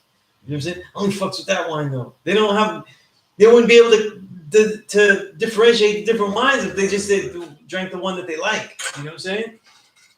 It's the same thing with all things, you know, right? But the reason these musics are so important is because those are the foundations of everything. So everything that comes out of it is really coming from there, you know. The jazz has the heart of the blues, that concept of the blues, but the difference is the improvisation. And that's the major. If you had to reduce it to one thing that it gave, is the improvisation. Salsa has that improvisation, and son did not. Okay, son has more set rhythms. S-O-N, son. So in the 70s, the brothers didn't have the schooling. Some of them didn't have the schooling, so they would experiment with things. But there's also those who had the schooling, like Eddie Palmieri, and they add the improvisation of jazz. So that's why his songs can be very long. They have these long jazz intros. You know what I'm saying? And I've seen, out of everybody in salsa, I've seen him the most. I've seen him live at least 5 times. You know what I mean? So it's crazy. I took my daughter to see him at Lincoln Center level shit. You know what I mean? We had good seats and shit. And when he plays though, like a lot of musicians, they hum. And so we're hearing the solo, and he goes, and my daughter was my oldest daughter, but she was much younger, and it's kind of quiet because we're hearing his solo as it starts, and she goes mad loud. She goes, "Who's that humming?" Him. I'm trying to. It's him. He's the one that's doing the fucking humming. She was hilarious though. Because it was like, you know, it was real quiet in there and everything like that. And you just get the piano, and she did that shit, and I was like, they're gonna kick us out of here, you know. But a master, a fucking master. You know what I'm saying? Master. You know what I mean? But then the other aspect of salsa, that's why they call it salsa, because it's mixing a lot of things. So the genius of it, like Willie Colon was really the greatest example of this in his orchestrations, which were not as refined, right? But what he was doing was mixing other genres into the mix. And that's why when he was doing it, it also helped that he had Hector Lavoe as a singer, because Hector Lavoe's voice could cut through a lot of noise. So imagine, like, they would be in clubs like this big with all those instruments, and then they would have a trombone section. So remember, salsa was really like hood music, because you're playing 3 trombones in a small club with all the percussion and all that other shit. It's booming. Yeah. And mind you also have bass. Right. You also have the bass. And in salsa, the piano is a percussion instrument. So like the famous tempo is the montuno. So when you see like Eddie Palmieri goes do do do, that's, by the way, you know the Chappelle skit where he brings out the salsa piano and stuff. Yeah. That's what they were making fun of. Oh, it was in the barbershop. Yeah, because it's the piano sets another rhythm, because he's using it as a percussion instrument. It goes do do do do do do do do do do, and that's getting added to the other rhythm, because salsa is polyrhythmic. It doesn't have one rhythm, and that's what added into. That's what Dizzy Gillespie got from the Cubans. You know what I'm saying? And Mario Bauza and the others that came to play with him. And that's what he was saying, that the Latinos gave jazz, because we still were able to keep the tradition of how we were playing the instruments back in Africa. You know what I mean? Because that was lost here. We weren't allowed to. Yeah, so it got lost. Right. And of course, the genius of all the original, man, some of them were encountering that polyrhythm on their own. Like you know, the geniuses like Max Roach and stuff like that. Like he was playing polyrhythms by himself, which is crazy. Wow. But incorporating the polyrhythms with many instruments, that's what salsa is. But that was already in son. But the key was the improvisation and the blending of genres. So a lot of early Willie Colon music at its best, you hear him inject other Puerto Rican genres like bomba, plena, the aguinaldo, which is the Puerto Rican Christmas music. It's totally different. It's like a jibaro music, but it's played like, especially during Christmas, it has its own sound. You know what I mean? So like, even if you, the only problem with the Christmas music, man, is that they sing about the pork and all that shit. Puerto Ricans be singing songs about swine, like yo, we're eating, like comiendo lechon, that? That's a ground combo song. And I'm like, yo, this shit sounds so fire. And I'm like, I'm not doing the lyrics. But if you could get the rhythm from it and the melody. Yeah, but it's hard because I know what they're saying though. You know, it's not like you're hearing a song, but yo, we eat that pork, yo, son, cut that swine up, eat it. Yeah, like it's crazy. Look, yo, yeah, salsa has so many songs about fucking pork. It's not even funny, man. Right? Niggas be loving the fucking swine, but that's a Christmas tradition. So they make songs about everything, the food they ate, the things they ate, all that kind of shit, right? But and then the vocal tradition, which was in the song as well, it goes into there, but it adds well with the improvisation, because when you sing a song, right, whether it's song, right, or it's salsa, right, song, the only difference you'll notice, blatant notice, is that in song they have more set solos. That's not how salsa works. Though. They would have a crazy solo. If you hear salsa today, like a Mark Anthony song, it's gonna sound set like nothing happens, like a regular song, because they're like regular songs. They don't have like the instrumentation and the jam session quality.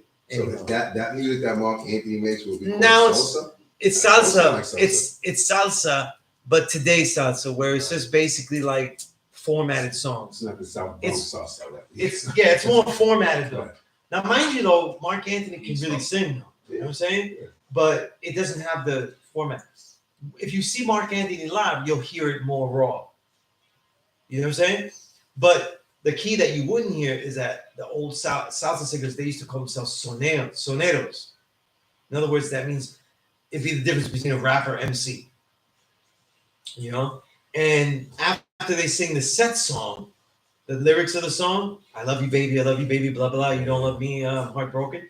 They would have a call and response chorus, though. So the chorus goes, estoy llorando. And then the singer would come after and say a rhyme, right? But he would say something that rhymes with that. But then they go, estoy llorando again. And then he would rhyme off the other rhyme again.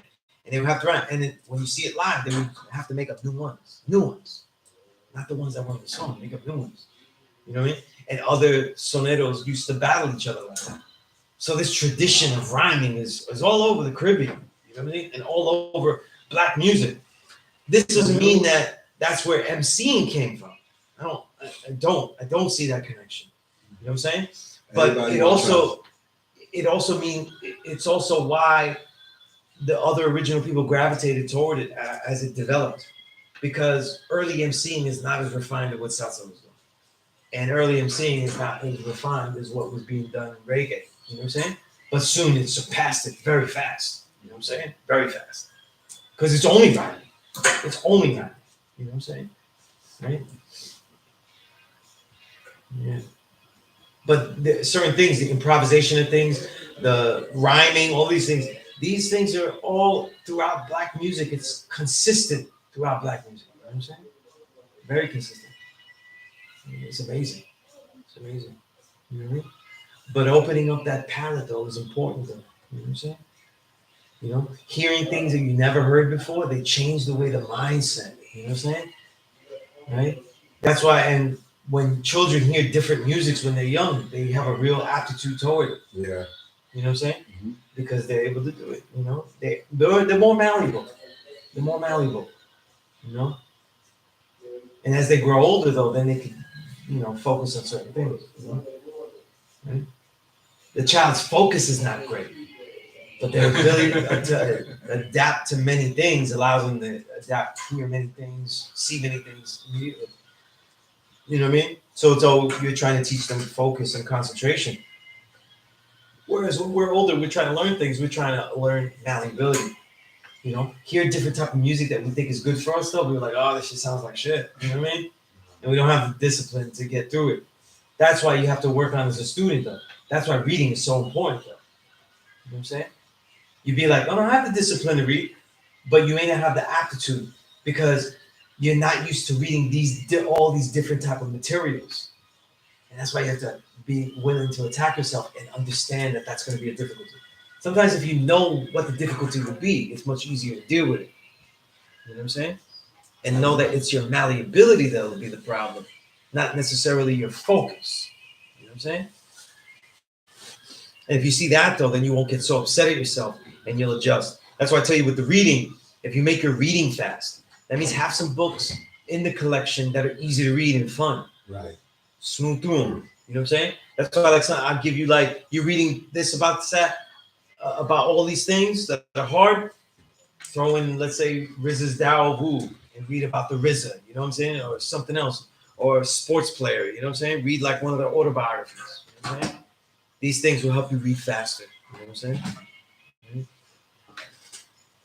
Let's see what's in here.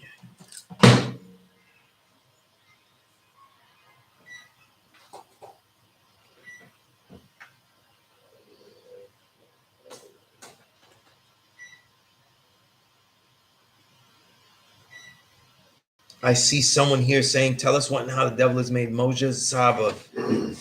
I've seen you say a lot of idiot things on here. So, wow.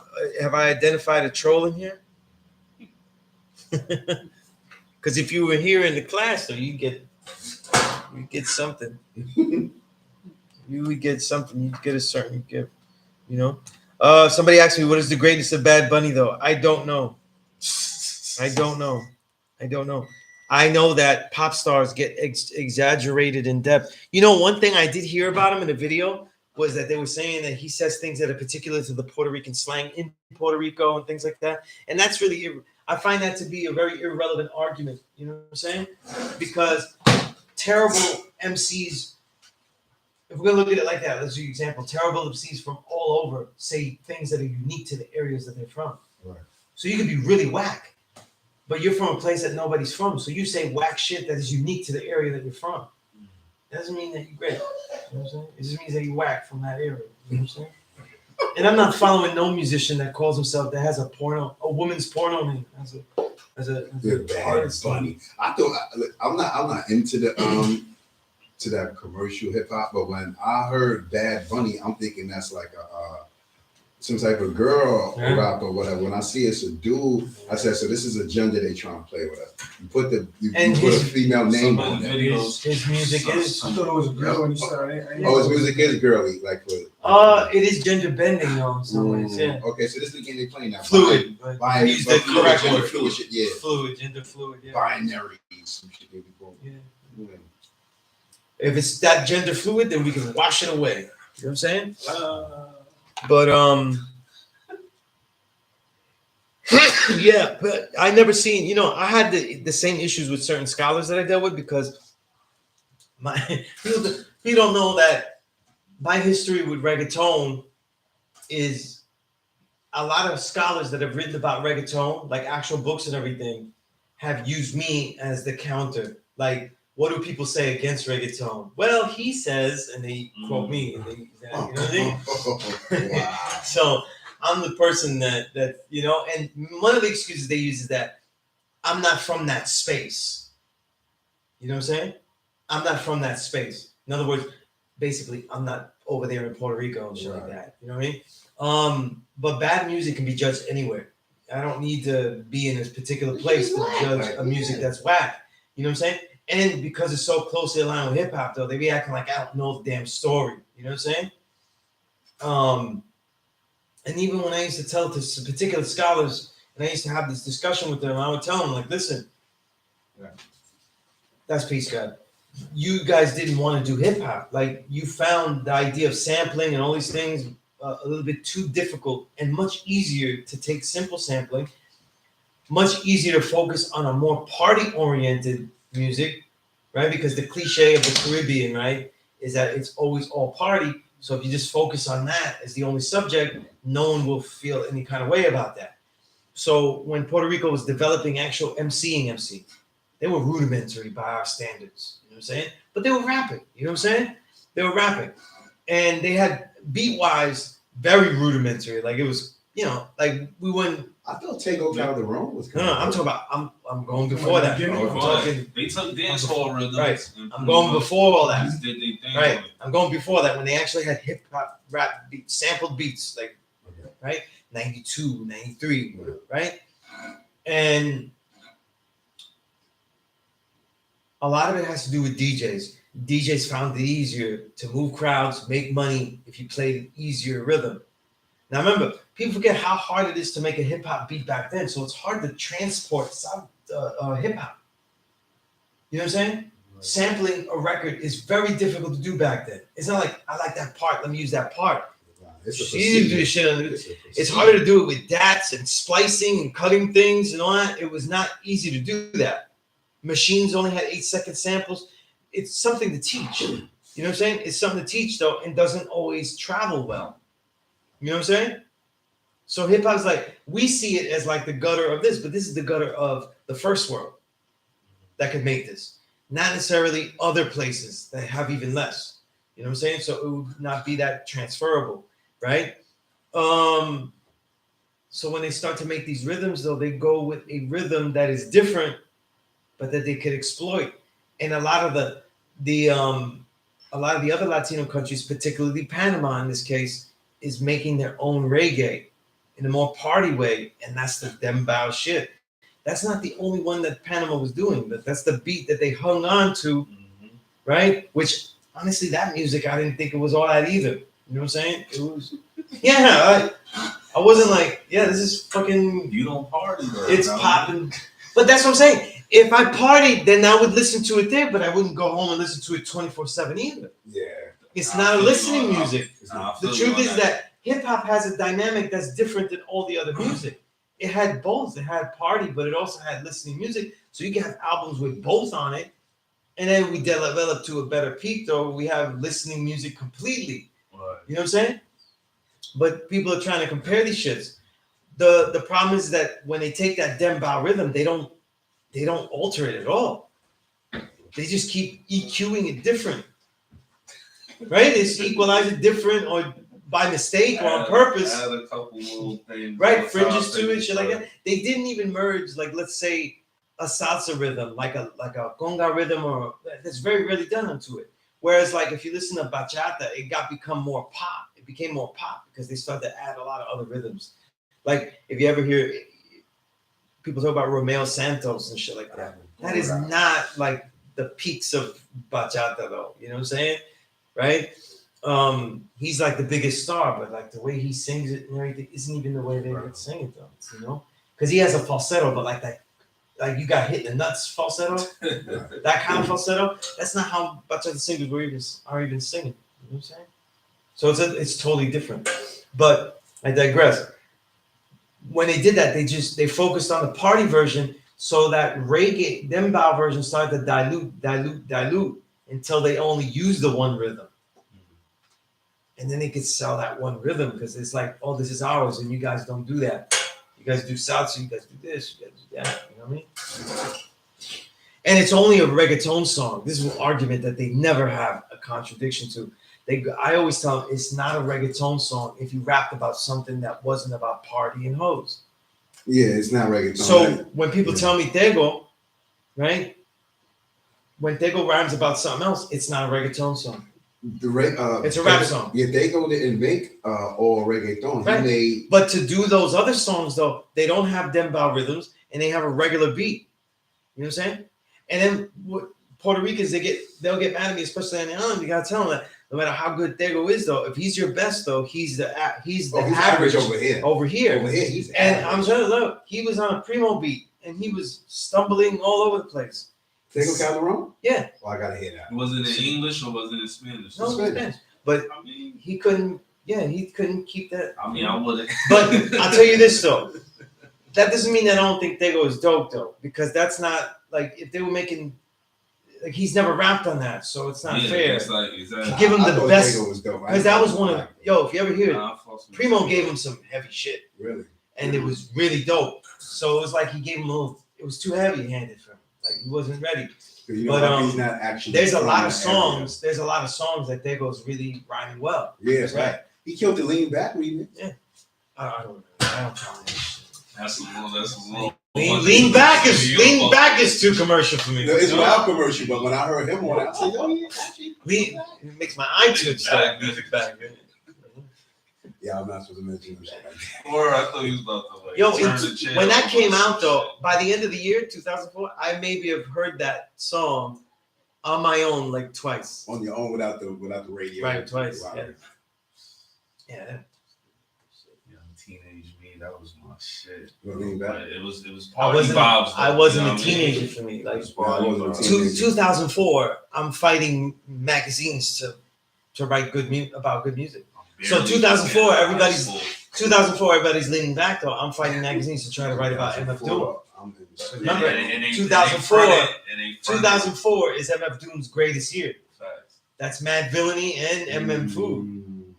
And no magazine. Magazines are laughing at me. Laughing at me. So like, why would I got it, yeah. So it makes you hate the pop music more. You know what I'm saying? Right? I'm off this hard back since we'll Peace, get guys. to the next week. Man. Peace. Peace. He's a DJ though, so he be playing that pop Yeah, shit. you know what I'm saying? Yeah, no, I'm party with shit. you. You know what I mean? I two-step. Yeah. You know No, what and I'm I don't mind that. I don't mind that kind of stuff. You know, in Right, there. right. You know what I'm saying? Like if I go to a club now, I'm gonna be sick. That's not my scene. I can't. Most of the music, I'm gonna be No, disgusting. but I feel You that know? way too. But in the As a DJ. 2000s, though, it was bitter too because so much music was not getting played and shit like that. You know, and that was Jay-Z's reign anyway, so it was disgusting to hear all that Jay-Z pop hits everywhere. You know what I'm saying? That were being paid for. But yeah, you know about what should have been. You're trying to get other stuff that heard or written about a little bit and not getting any headway. It makes you hate pop music even more. You know what I mean? But now it would be just sickening because it sucks. It's horrible. Yes, even this. I thought Nelly's music would make me barf. Like I lived in the South Bronx, so you know I was hearing Everything. Nelly's bullshit all night. There would be parties going all night, and I would hear what was the roof shit that he had, and it was like I was hearing that shit all fucking night.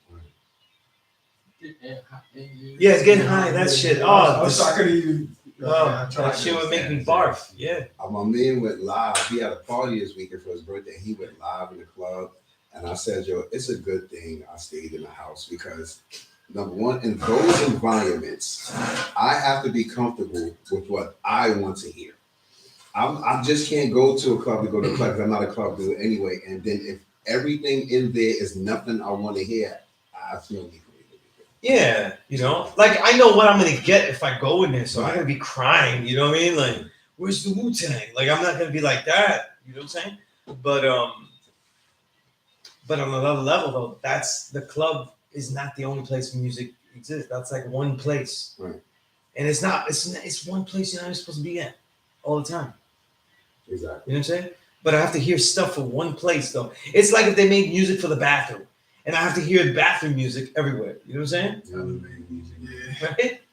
That's crazy. You know what I'm saying? Well, But it's all in the ears, though. You know what But to I'm be honest, most of these people are making bathroom music because it could be saying? Yeah, on that level, yeah. fact. They do make it like that. Yo, somebody asked here, CI-wise, you said, it's not today's mathematics, but do you have any particular C on the relationship between H, he or her, in the alphabet, and Z, zigzag, zig? There is a relationship, obviously, because they both born build, right? 26 letter in the alphabet, born 26, born build, 2 and 6, right? Wisdom, equality. 8 is he or her, right? But it feels like a stretch if we have to find direct relationships, though. But there's a relationship between everything. You know what I'm saying? What is he or her, right? It is the build letter, right? So the essence of he or her is that they build. They must build alone, but they must build together. You know what I'm saying? In the way with zigzag zig, though, is that we have building blocks. That's how zigzag zig is broken up. Zigzag zig, knowledge, wisdom, understanding is what that means. And those are building blocks. You know, the building blocks of humanity and the building blocks of the mind. You know what I'm saying? So that's how I would see that if I had to connect them in some kind of way, the building blocks, you know? Right. It's pretty good, right? I made that up right now. But yeah, that's how I see it, though. No one's ever asked me that, though. And no one's ever asked me about the greatness of Bad Bunny either. So today's That a was very... a troll question. I know the brother, though. He's always Oh, asking me okay. about Okay. music, Oh. though. Thought that was somebody in the room. No.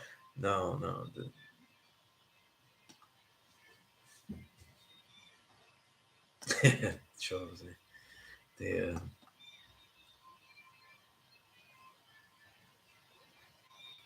all right, we're way past this 8 o'clock hour, like I always say.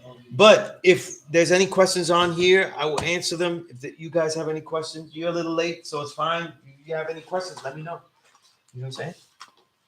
Hey, you're looking now with the things. Yo, that was dope. I wanted to use the. Can I use that? Oh, come on, man. That was. But I'm talking about this right here, the GMG. You know what I mean? I want What I saw in the passages you wrote, I didn't bring it with me, so I can't. Oh no. I mean, come on, you got too much stuff going on, God. Yeah, there's a lot I have to say about that though. Look, the guy put me up on that right there. You know what I mean? See, Okay, that's what. That's cool. That's your work, God. That's your work right there. You know what I mean? I just listened to what you said. That's how you do it. And I used to see Grandmaster. All right, there was a brother named Marvin Gatlin. The guy was a great brother. He was a martial artist, though. He was in the army. He was a Black Sea. He was easily, like, ripped and huge. And Savior, right? Savior was here. He said, "You doing the kung fu now, right?" Because that's when I started, right? He was like, "I gotta take you to see him." So we took him to see him, and he knew all types of shit. He was teaching us shit. A lot of us that we learned with our Seagun, who was a Black Sea, Seagun Bobby Whitaker. But we also learned with everybody else that was in hood. And we learned with him. And his thing was that he was selling these, it was like these glass pipe. He still has he has an original one, right? And it was just rubber bands. But he would wait for to show us what it was. He wouldn't use it. He would wait for somebody to come out the gym. So when product dudes came out the gym, he'd be like, "Yo, take mine and separate this." Because he gave it to me, and I was like this. That shit wasn't doing anything. He would give it to brolic dudes huge, and they couldn't separate it. So he'd be smaller, average height. He brolic dudes like that. He'll take it, and he'd be like this. See, you gotta have the strength in the fingertips, and we'd be like, "What the fuck? That shit must have had 10, 15 bands on it." You can't even get your fingers in it. Right? Yeah. You left it and said, "Yo, you gotta help me take this shit out." It's like your fingers get swollen shit. That's how high tight he had the shit. He just was, and I was. So that's a strength conditioner. Right. And I asked him one time, I said, "Do you use anything else? Do you lift weights or anything like that?" He said, "No, I just do this." And that guy can rip like that? Arms ripped. That's might not have been how he got ripped his whole life, obviously. Right. But that's how he stayed ripped. And said, remember, he was a martial artist, so he could fight. He trained in the martial arts, so there was lots of things he did. But as far as the strength training, that was the priority. So this is the thing, you take with you. You get this is an old jump rope handle. You know what I'm saying? The old ones where you put the weights are in there and it has a cushion. So I kept it because the leather rope broke a long time ago. You get some bands though, they should be just this thick. If you get them too thick, they break easy. If you get them too thin, they're gonna break too easy as well. So this is a perfect length. You wrap them around to your liking, to your work, and look, you got all the directions. This is the quality of a bench press here. You get all this, you get the delts, right? Different directions over the top. Also, when you do it in different directions, that's what helps your muscle. Everything. And you can do them isometric, so you can hold it. Isometric is when you hold the flex. Okay. You know what I'm saying? You can do them negatives. You know what I mean? And this is something you could take with you. You know what I'm saying? You could travel with this. You know what I'm saying? he was doing stuff like this. Right. He would take it into the stance. You know what I'm saying? Yeah. Go ahead, try it. Yeah. The rubber bands I got with some staples. Same. I order them online. Yeah. Order them online. Yeah. You see, this ain't no joke though. See, it'll get you right because I feel it, yeah. Man. Right. See, now when you do it, you want to stretch it out, but keep it the same length the whole way. See, now when you bring it back, it can't go closer. You know what I mean? That, right? If you can't find that, you can go to Home Depot. And now look, when you mix, you superset this, right? So let's say you do, right? You do push-ups to failure, right? Then you get up and do this till failure. You know what I'm saying? You're gonna get a workout and almost no space is used. You know what I'm saying? So you can take this anywhere. You could do a quick workout and get it in there. When you say to fail, you mean till you can't do it no more? That's right, failure, Yeah? You want to test your body though. You want to see how far you can go. You start do your push-ups. To failure, like when that set is going and it's just shitty, like your whole body is rocking and you can't do it. Find the way with the weights to safely do it. Like failure doesn't mean that when the shit's falling on your head though. It means when you get a shit rep. You know what I'm saying? Where your form is gonna be off. That's your last rep. You know what I'm saying? That's your last rep. Because some people think the failure is when the shit's gonna fall and shit like that. That's stupid. That's dangerous. Like that's just crazy. But when you're losing it, you don't have it though. You know what I'm saying? So like when you lift weights and you decide to lift weights in the gym, you want to lift what is heaviest and what you can control at that heavy weight. Because you could get a lot of weight, but it may not be to your control. If you can't control it well, then you can't do it. So what you want to do is you do sets, but you want to learn to do negatives of everything. You know what I'm saying? Get the quality of it though. Get all of the position of the muscle needs and feel the muscle. Okay? This kind of lifting like this, just going back and forth, that's a pendulum. And sometimes you don't get really good workout like that. But some people with lighter weights, though, if you really concentrate on what is being flexed there, find the area, find the position, and you flex. Here, right? We're doing the biceps. So if you're doing the delts, you find the position, hold it, right? You get the delts. All these things you focus on, then you get it. Just like when you do your squats, you go all the way and you flex. You know what I'm saying? You concentrate on that muscle. You know? That's what we call the mind-muscle connection. Right. You know what I'm saying? And you get a lot out of that rep. So this is good because you get isometric and you're focusing on that muscle and you start to feel the muscle. You know what I'm saying? Become aware of your muscle, your body. You know what I'm saying? All right, so guys, do you remember what muscles you said it was talking? He said it was talking the traps, these toys. Even if it ain't muscles, I don't even know the name of the muscles. Yeah, this here, when you're doing it straight out, which is like your easiest stuff, that's mainly doing the delts right here. You know what I'm saying? The more you're doing it though, if you're doing it like this for a long time, it's almost a bench press. It's literally a bench press standing up. So you're gonna get the pectorals too. You know what I'm saying? Too, though. You can even hit Yeah, because when I had it over the head though, you go over the back. You know what I'm saying? And the key is though is that you want to keep it the same distance. Okay. So that's when you're going out, like when you're going here, you want to keep it the same distance. So if I have it out here, right, you want to keep it the whole way. You know what I'm saying?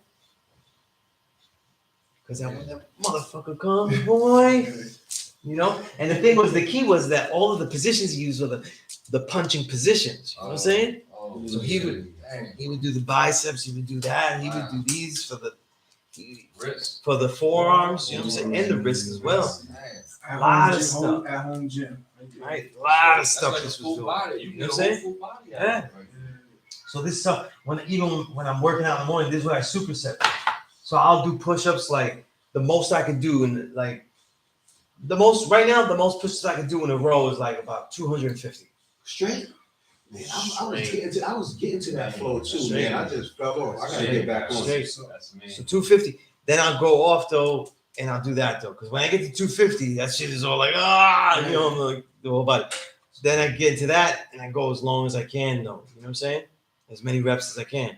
You know. But you see, I can stretch that motherfucker out though. You know what I'm saying? You got to get that strength though. You know what I mean? That's what's gonna, you know. So if you ever want to learn the martial arts from me, you got to get in shape. You got to get in shape because you say, listen, peaceful mind, all that kind of shit, cool. But you will get hurt doing shit. Right. Like there'll be positions you'll be in, and you'll be like, you know what I mean? Like, because when you start to do the martial arts, you're learning about your body. You're gonna move your body in different ways you never moved it before, and you're gonna be like, yo, I never had a pain here. Like, you get that all the time from students. They're like, yo, is there a muscle here? Like, they'll be like, yo, they'll be feeling new shit that they never felt before. And I'm like, yo, that shit, is this supposed to do that? Like, shit feel weird, you know? So it happens all the time. So you want to start to be aware. Everything is about the awareness first before anything else, right? I told you about the diet, though. The first thing is to be aware of how certain foods feel when they're in your body. Right. You know what I'm saying? So you could say this is a good, healthy food, but then you eat it and it doesn't feel good for you. It's not moving. Right? It's not the way you want it, though, right? I mean, Now you have to think, McDonald's. is it the right food? But let's say it's a good food. Is it the right time you're eating? Is it the right combination? How are you drinking? Are you drinking during the meal? Right? Because you could reduce your acid by drinking too much while you eat. You know what I'm saying? A whole bunch of factors. You eating too fast. Are you watching shit that is exciting you? You know what I'm saying? Right? Right? So like I hate to watch sports, like it's certain sports. Like I don't like to watch basketball when I eat food. Because they be running and I'll be like, eating that fast and shit like that. I'm like, this ain't the sport for that. You know what I'm saying? I almost never eat watching that. But right? But I don't eat that time. But it's like an afternoon game. I still won't. I don't do so well like that. You know what I'm saying? So it's always being aware of these things first, And when you're training, your body too, So you want to have basic things, you know what I'm saying? And this is the beginning of a home gym there, If you can, it's always good to have a little home gym. If you get a home gym, you get, there's only a couple of things you need. You know what I'm saying? If you get yourself a quality bench, you know what I'm saying? Let's say if you wanted to bench press weights and shit like that. But if you just dealt with weights, you get yourself, let's say a 30-pound weight, right? And now you could do target exercises on a heavy level. You could do curls. You could do for your delts, right? That's the delts. And you could do stuff for your triceps, right? Which is the biggest part of the arm, though, right? You're trying to look good, though. You better get the triceps big, right? So that's the biggest part of the arm. You get all that with a good 30-pound, right? Then you get a light dumbbell, like a 10-pound. Because that's how you do your light stuff. You know what I'm saying? So you get the big muscles, the light twitch muscles. Then if you have money, you get a heavier set, right? And this will be for like the bench press and stuff like that to get the heavy set. You know what I'm saying? If you have a smaller area, dumbbells are always good. Like I have an adjustable dumbbell set. So it'll go from the range from like 5, it goes from like 5 all the way up to 100. You know what I'm saying? So that's why I was like, when I fucked around. At one time I was benching 100 pounds dumbbells, you know what I mean? And getting like 10, I was getting at least 15 reps. But I wasn't, it was making me bigger, but not more chiseled. So the quality of the muscle wasn't there. Because it was pushing the weight. I wasn't controlling the weight. You know what I'm saying? That's why I do calisthenics. I got it's our group class. I don't let test the weights. Mm-hmm. With the weights, I keep the heaviest I keep to. I do it I do 2 sets, 75-pound dumbbells each hand. So that's what 150, right? That's getting benched. I could get the most I've gotten. I could get 28 reps on a good day on that. You know what I'm saying? Then the second time I go, right, I do that for negatives as long as I can. So I'm going negatives. You know what I'm saying? Then I get into other sets and shit like that. But you get the smaller 30-pound and a 10-pound. And now you got all of the target weights and the light to target the areas, right? Then if you can't, then you got this, you get resistance bands. Because resistance bands can go in the door. And now you could do triceps. You could do pull downs for your abs. You get on your knees and you're pulling down. You could do that. You step on them, you got biceps. You know what I'm saying? So you resistance bands? Yeah, because you're stepping on the resistance band. I got one in my crib. Right? I got one. So when they got them $30, you get a whole set of them of different sizes and stuff. When you mix and match them together, you get different weights. You know what I'm saying? And you got a whole gym right there. Then as you go along, you try to get the heavier weight. It's always good to have a heavy weight if you can. If not, then some houses get the pull-up bar. To have a pull-up bar, but in the home I live in now, I can't fuck up my own shit. You don't got the home pull-up bar. You could. I could, but it would make it look ugly. It would fuck up the walls. Right. You know what I'm saying? When I lived in apartments, I was like, fuck this apartment, though. It's about my gym. You know what I'm saying? Get these rings. See, I did good. Oh, hell yeah. A soccer pole. What's the rings? Okay. Yeah. Put them anywhere on a tray. Okay. You throw these on a tray, but I use a soccer pole. Yeah.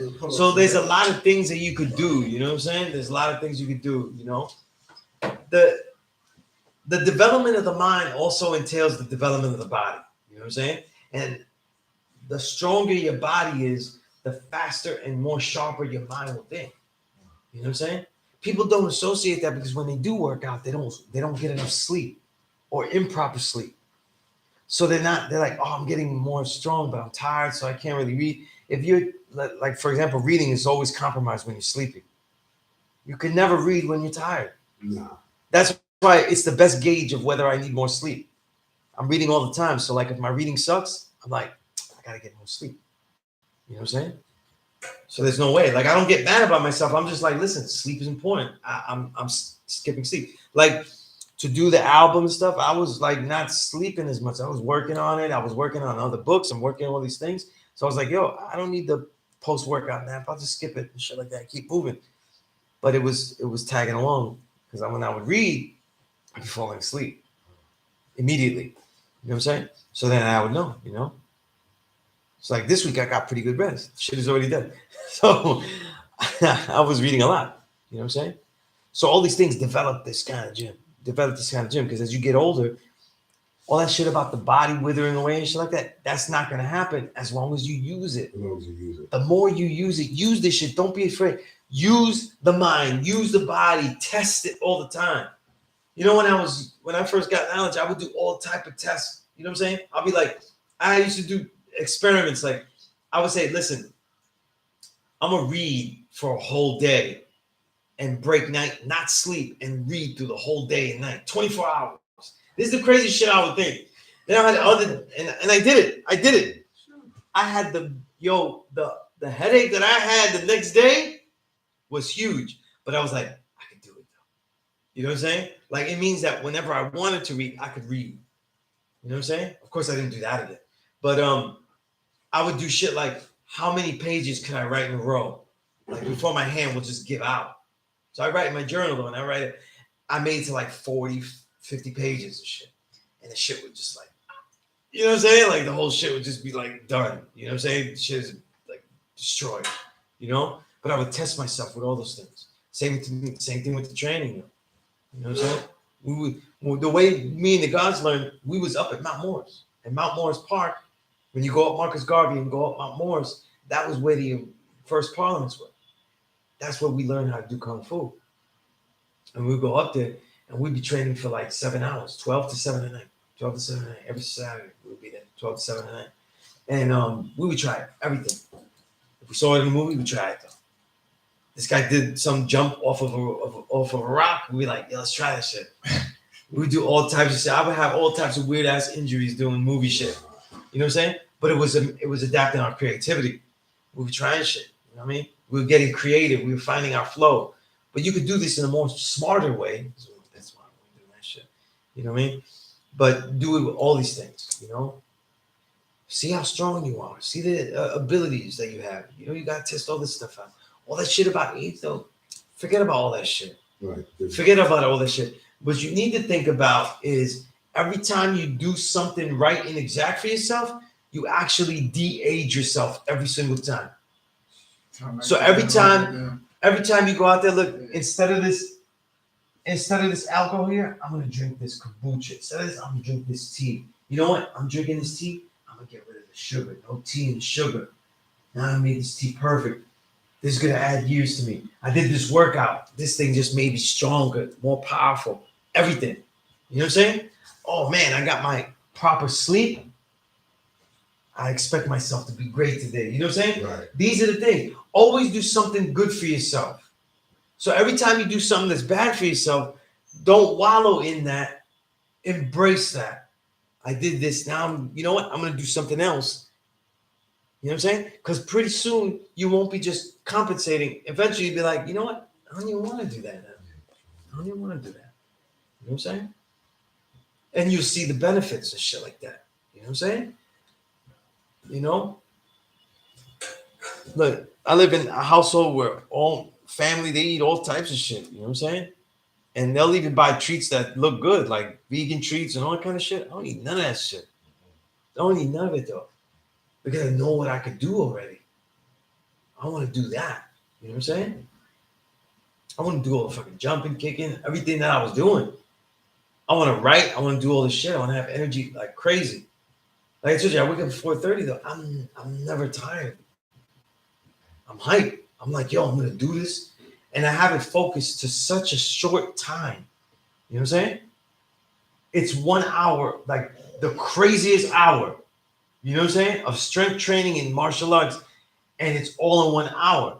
So in my mind, when it feels difficult, I'm like, yo, in 1 hour, I'm gonna be showering and listening to some good soul music and relaxing and shit and stronger. You know what I'm saying? Or I told you I didn't eat. So I'm like, yo, I'm gonna earn this meal, man. And that shit tastes good though. That shit tastes good when you work out though and you fasted that much time and everything. So these rewards and shit like that. You know what I'm saying? Everything. Right. Everything. You know what I'm saying? But everything great is like it means something to me. You know what I'm saying? If I put on music I want to listen to though, that's like amazing to me. You know what I'm saying? And I just when I think about it, I think about it too. Like, look, when I was a kid, remember, or even my young adult years, like my book bags would break. I would carry so many books and CDs with me. You know what I'm saying? Just to I'd be outside and like, oh fuck, that's what I want to listen to.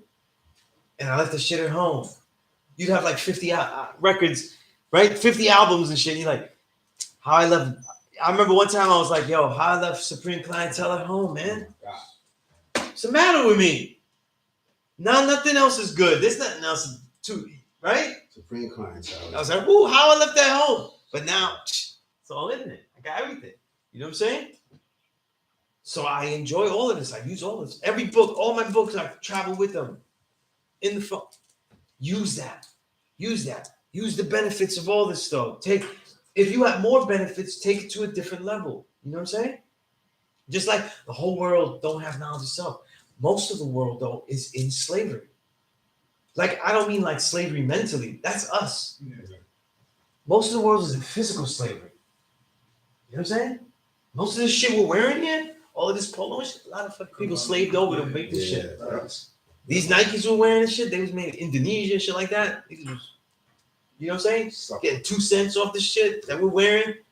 You know, high technology so we could train and shit. And they're getting raped and shit off this shit. We can't change it immediately, but we're going to use the benefits the right way until that happens. And that's the difference between living in contradiction and being a hypocrite. We know better, we do better, we can use their tools until we can fix things better. You know what I'm saying? But there's so much we could do. There's so much a student could do now that they couldn't do before. You know what I'm saying? To be the student that I was, I had to steal books. When I ran out of books, I had to steal them though. When I was, as a music journalist, to be the music journalist I was, I had to steal music to be sharper and be sharp the way I wanted to be. You know what I'm saying? Right? So, you know, like, get there. You know what I'm saying? Get there. You know what I mean? Be sharp. You know, have an itinerary. You know what I'm saying? You need to know how you was building March 1st. So that way you look March 30th, you say, how did I build this month? You know what I'm saying?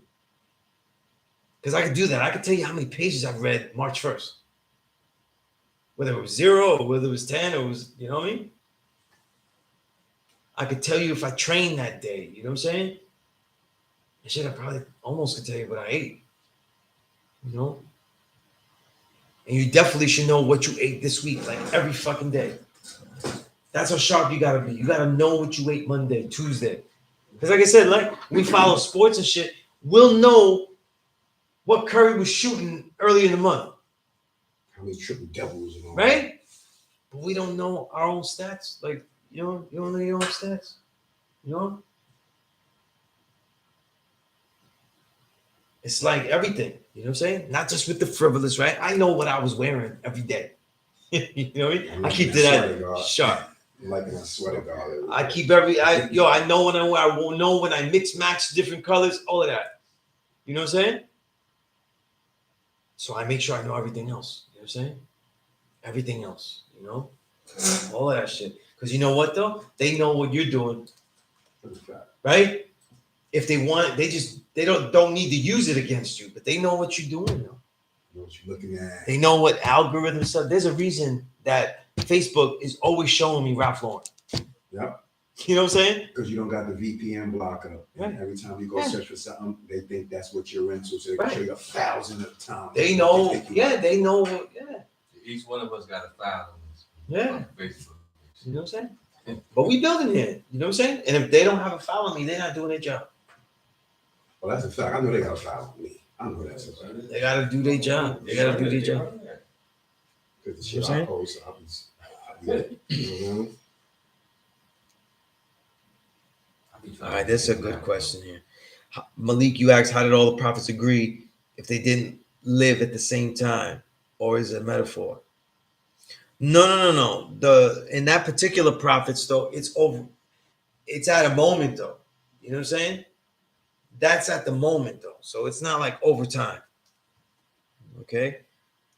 So yeah, I don't think it's getting like that. G1, you asking me, how do you see what is known as shadow self, part of the persona in comparison to the devil or the making of the devil? That's a new term. I don't know what you mean by that term. Appreciate the Shadow time. self? That's That's peace, something guys. that's like popular now. It's becoming popular now with like the psychology. People in psychology said something like Carl Jung had termed. It's basically talking about the subconscious and the stuff that you repress. And Okay, yeah, I see it coming up here as a unconscious aspect of personality that does not correspond with the ego, either leading the ego to resist. What is Jung And it's mean? basically, again, that's from ancient stuff, but we didn't call it. Oh, the subconscious, uncivilized, you know, primitive because side of our They nature. didn't think there was separate. Yeah, I don't teach that though. I don't teach any aspect of that. You know what I'm saying? Like, I don't teach that we have a good and a bad side, or like we're just trying to get to our higher self, because it means that you're in your lower self. You know what I'm saying? There's an unaware self and there's an aware self. You know what I'm saying? The more aware you are, see, being aware of yourself is an activity. You know, you just aren't aware and say, I'm the true and living God, and then you're aware. You actually have to be doing something to be aware of yourself at all times. So if you're aware of yourself at all times, not just at one moment. You know what I'm saying? So that means that what? That it is active.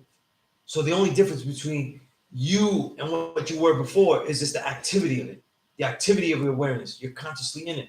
So what was unconscious doesn't necessarily mean that it was a bad side or evil side. It just meant you were unaware. You see? So you would fumble. You would go with what was easier. And the devilish way is always easier. It's always easier to do for self, not worry about consequences, be separate from the world that you are not really separate from. You see? Because most devilishment, though, is separation, doing things for self that has no consequence, or the consequences are irrelevant to you, meaning no morality, right? But if you live that way, it means that you've already separated yourself, right? So that means that the real consciousness, though, is to have active awareness. You see?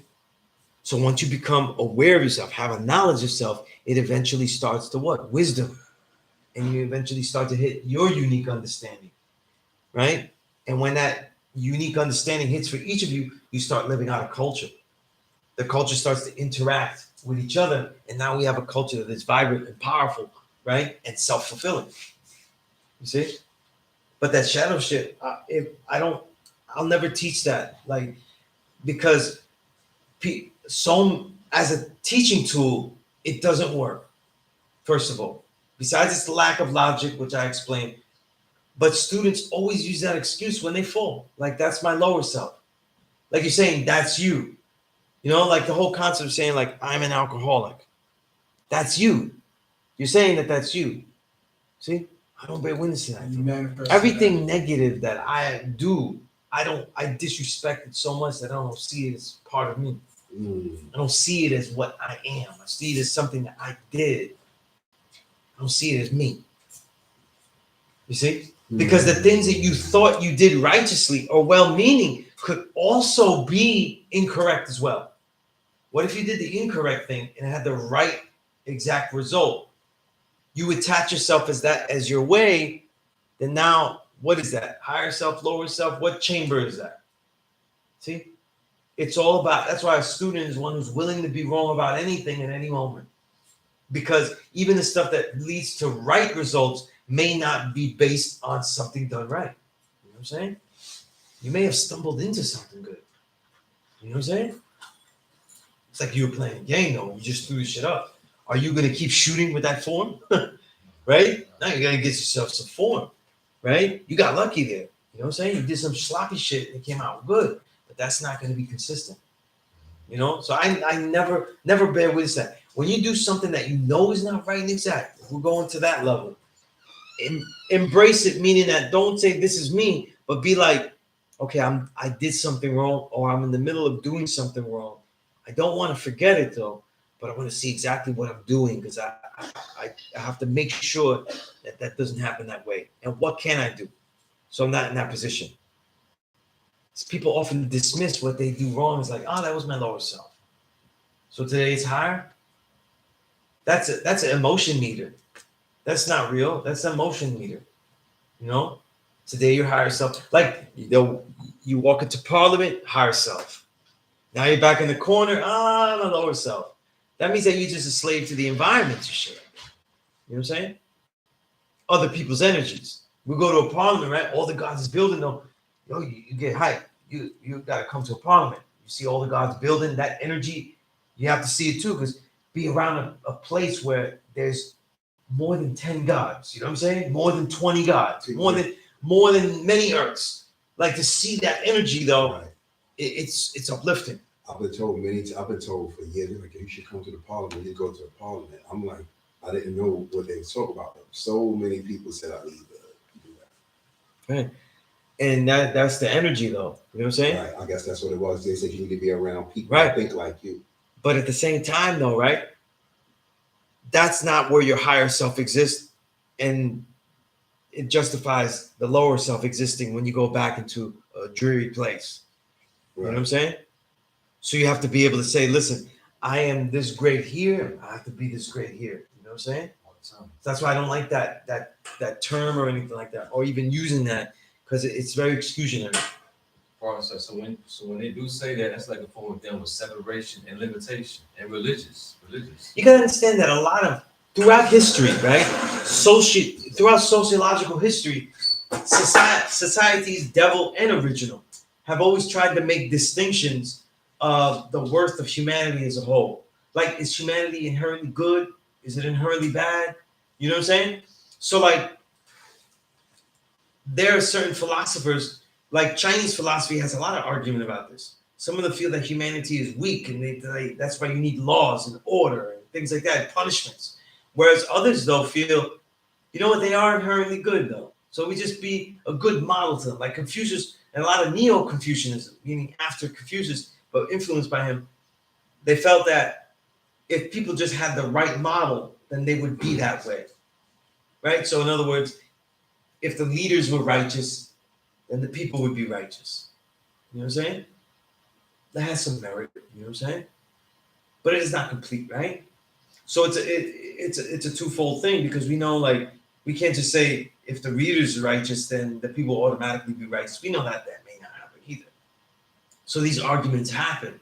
And then when you add psychology to it, then they say, listen, man has a natural lower self. He goes toward, his natural position is toward chaos. If you leave him alone, it'll be out of order and shit like that. You see? But the truth is that humanity only survives, though, by a strengthening of the structure. Meaning this, right? When a human is born, right? Their mentality favors activity that will keep them alive. So it doesn't favor chaos. It favors the action of survival. You see? And the more, because we have a knowledge of self, we know that when that action favors a great survival, it reaches beyond survival and we reach thriving. In other words, now we're doing things that have nothing to do with mere survival. We're on a different level now. Like, we're making these they didn't need to make them pyramids. They didn't need to make a building that's gonna last 25,000 years, right? So we're doing next level shit. Like, they're making buildings that when the sun hits it, the beams will hit, right? The equinox and all that kind of shit. They're wild. They're going beyond mere survival, right? So why? Why would they do that? You know what I'm saying? Because when the body favors that survival, it favors more than that. You see? When it is aware of itself, though, it goes to its highest level, but only if it continues to build beyond survival. If we're left at the levels of survival, right, then we always could fluctuate between going the easy way. You see? So that's why that becomes so difficult to gauge today, because we're all in positions of survival. You know what I'm saying? The way this society is set up capitalistically, it's based on survival. Yeah. You know what I'm saying? So even the richest of rich people, though, could be like, I got to keep getting, because you know what? It could all go. And on some small level, right? For, let's say probably not Bill Gates, he's blood sucking so much, but let's say a millionaire. Technically, he could have this mentality. You know what I'm saying? Even a millionaire, right? Even certain billionaires, they could be like, if I don't, I actually could lose most of this stuff. So it favors the keep running of the wheel. It doesn't favor like, now we could just make things to excel, just personally excel. You know? So survival and enhanced survival. So the stuff that billionaires do is not an elevation we're talking about. We're just talking about enhanced survival. You know, survival beyond generations, right? Or survival over others that might climb up. That's not what we're talking about. That's not the part of thriving beyond survival that we're talking about. That's not what we were seeing in ancient civilizations, and not what people that were enlightened were talking about. And that certainly isn't the knowledge of self. You see? That's why the knowledge of self, they always remind you of the principles of sacrifice. See? That even though we're going for this higher level of thriving, we can actually sacrifice ourselves back to survival in order to just uphold this. You see? So like that whole shadow self, though, it's too much respect. You know, don't respect the level, any level of weakness. You know what I'm saying? You'll never stop respecting it. You'll always defer to it. You know what I'm saying? You'll always defer to it, you know? And there's already people that are our ages that do that all the time. You know what I'm saying? There's already people your age that do that all the time. You know what I'm saying? And it shouldn't even come close to that. So be very aware of that. You know what I'm saying? Be very aware of that. A lot of these psychological theories, though, were based on, we assume that that's what they uncovered the mind was, but they're not. They're just defining the mindsets of the time in this Western world, in this Western predicament. But the confusion of psychology is that in defining mindsets, people assume that that's defining the mind. You see the difference? Mindset. Yes, mindset. That's the mindset. Many people have the mindset of the shadow self. That they're worried though, like, yo, if I have this much money, but if I get here, oh, we're about to see the shadow self. You know what I'm saying? Right? Isn't that the topic of every hustler song, right? Shit gets too real, about to do real things. Right? Shadow self, go down. That's the position of survival. That has nothing to do with the nature of me originally. You know what I'm saying? Is it naturally dealt with? Not.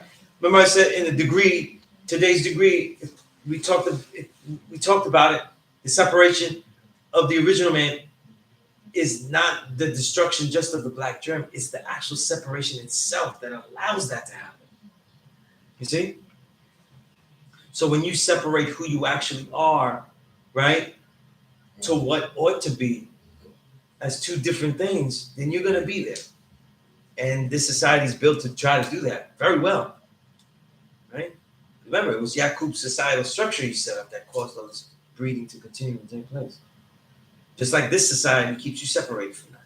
There's no thriving here. You know what I'm saying? You get to thrive, right? You get to thrive when you've done and when you've enhanced your survival, right?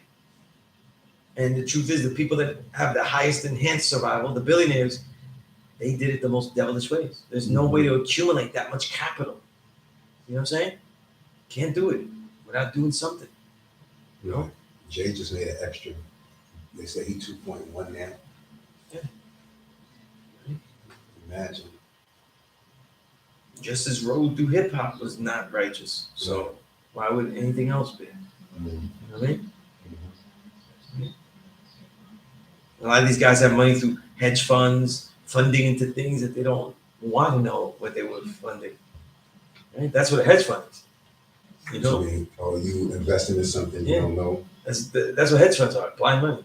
And I've heard of hedge funds. Yeah. That's what that is. That's what that is, yeah. You invest in a hedge fund. You don't know what you invest in. You don't know what they investing in though, but it brings you returns. Great return. Yeah. So it's basically like, yo, I don't know what kind, people sometimes do some research and they'll find out what the hedge fund was for, and they're like, oh, that was for the prisons. Oh, Right. that was for this. That was oh shit, I'm anti this fucking COVID vaccine, but the hedge fund I was in, that was for Mr. Gates. You know, like, you don't know. So there's a lot of ways now to get money though, where your hands are seemingly clean. You know what I'm saying? It's real clever nowadays. You know what I'm saying? But it's a lot of devilishment though. You know what I'm saying? But yeah, think about that. You know what I'm saying? Think about that. You know what I'm saying? And think about what yourself is. You know what I'm saying? And when you do certain things, even if you did, I could do better with this, that. What is yourself? You know what I'm saying? Right. What is yourself? You know? Because certain things, you will define yourself by those things. You know what I'm saying? Right? I made books I'm proud of. I made music I'm proud of. I'm okay with being attached to that. You see what I'm saying? Right. But then there's other things I do is that no, that's not acceptable. You know what I'm saying? So I don't say that this is the higher self, this is the lower self. You know what I'm saying? No, you can't do it like that. You know what I'm saying? You can't do it like that. You know? I see that guy. That was There's clear things you're understanding. working on. There's things you've worked on. It's nothing else. That's a clear understanding, man. That's peace, peace, man. man. That's peace. You know? And as a teacher, when you teach the youth, I never seen a better excuse than, oh, it's my lower self, you know? It's like the straw man argument, you know what I'm saying? Now two of you exist, you know what I'm saying? Right? That's a way to God's responsibility. If it was so higher, you could have them outshine all the time. Mm. And they don't. You know what I'm saying? But yeah, that's psychology defining mindsets. That's not the mind, what the mind is. But for the Western world, that's good enough. They'll accept that for the mind because they have us in the society all falling victim, right? So we're all going to be, because it's like it ends up being a mind theory because it continues to be true because they're subjugating everyone to survival. You know what I'm saying? So these ideas that would just be theories, they're consistent. They're fucking as consistent as E equals MC squared because the society stays the same way. It gets more and more corrupt. You know what I'm saying? There's no way that any student of just American history can say that it's gotten better. The corruption has gotten more refined, actually. You know, there's no slavery, there's no physical slavery, there's no this, there's no that. We have all these toys, things like that. Oh, it's much more refined, though. It's much more refined. And even the world is in worse physical slavery. You know, just research the materials that it takes to make a phone, technology. Yeah. And then what the world has to suffer, especially in Africa, to get these materials I here. seen some people coming out of the cave to get that coating or whatever for phones. Right. The cobalt and everything, yeah. It's crazy. So the oppression is crazy. It's not just diamonds, you know what I'm saying? Things that we're really using. They go, let's turn everything to electric cars and not use fossil fuels. That sounds great, but they're just flipping one wrong way and diving into another way the wrong way. That's why, when the white man comes up with solutions, be wary when he's all hype over his solution. Because now he's putting batteries in there, and these batteries have destroyed the environment and destroyed the livelihood of so many. So it's not the best solution. You know what I'm saying? Not that fossil fuels should be going on. They got to get rid of that. But there's other solutions. You know what I mean? But this one is a good one.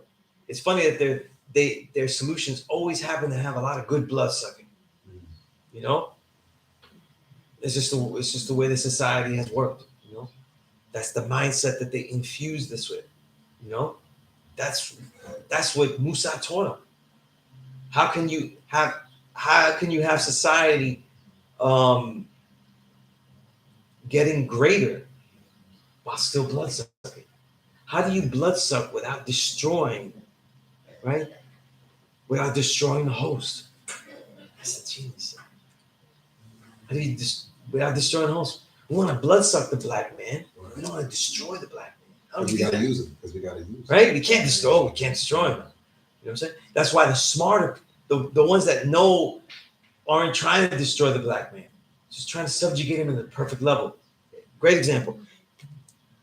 There was a thing that what was his name? Trying to remember the author who said this, but there was an author. He's a great historian, and he was talking about Palestine and Israel. And he was saying that Israel is so clever because they're not stopping food from going into the Gaza Strip completely. See? And how they subjugate the Gaza Strip there in Israel, you know, and keep the Palestinians under lock, you know what I'm saying? And they're throwing little rockets and bullshit, and, you know, and then they bomb them heavy, right? They don't cut off the food supply. They give them just enough so that they're in a starving state. You know what I'm saying? That's the devilishment. That's the type of devilishment. You don't kill the host. You gotta use them the right way. You gotta keep them to the point of starve. You know what I'm saying? Because if you keep them to starvation, they'll just rebel. They'll revolt. They'll be like, no, we got nothing left. You know, it's like the Art of War. It says, when you have them backed into a corner, always leave a way to escape. Leave the enemy a way to escape. And the reason that they gave was, if you don't give them a one vantage point to escape, right? They're gonna fight like a tiger. They're gonna fight like, yo, this is it. There's no fucks. Like, I'm dead already. I'm gonna go out blazing. I'm dead already. But if you give them that lane to escape, you're like, yo, man, if we just get out of here, we can escape. It's mindsets. It's fucking with your mindsets. Both of those mindsets are not the people that were in the position, per se. You know what I mean? But that's the position that they were put in. And you have to look at the way we live in capitalism, the way we live in this society is much like the mindset where we kind of have a sliver to escape. We might get rich. We might get wealth. Like, we just do certain things. Make right decisions. You know what I'm saying? We're not quite back to the whole. That's why a lot of times the people that are most successful of our own people were the people that were back into the deepest corner with no escape. You know what I'm saying?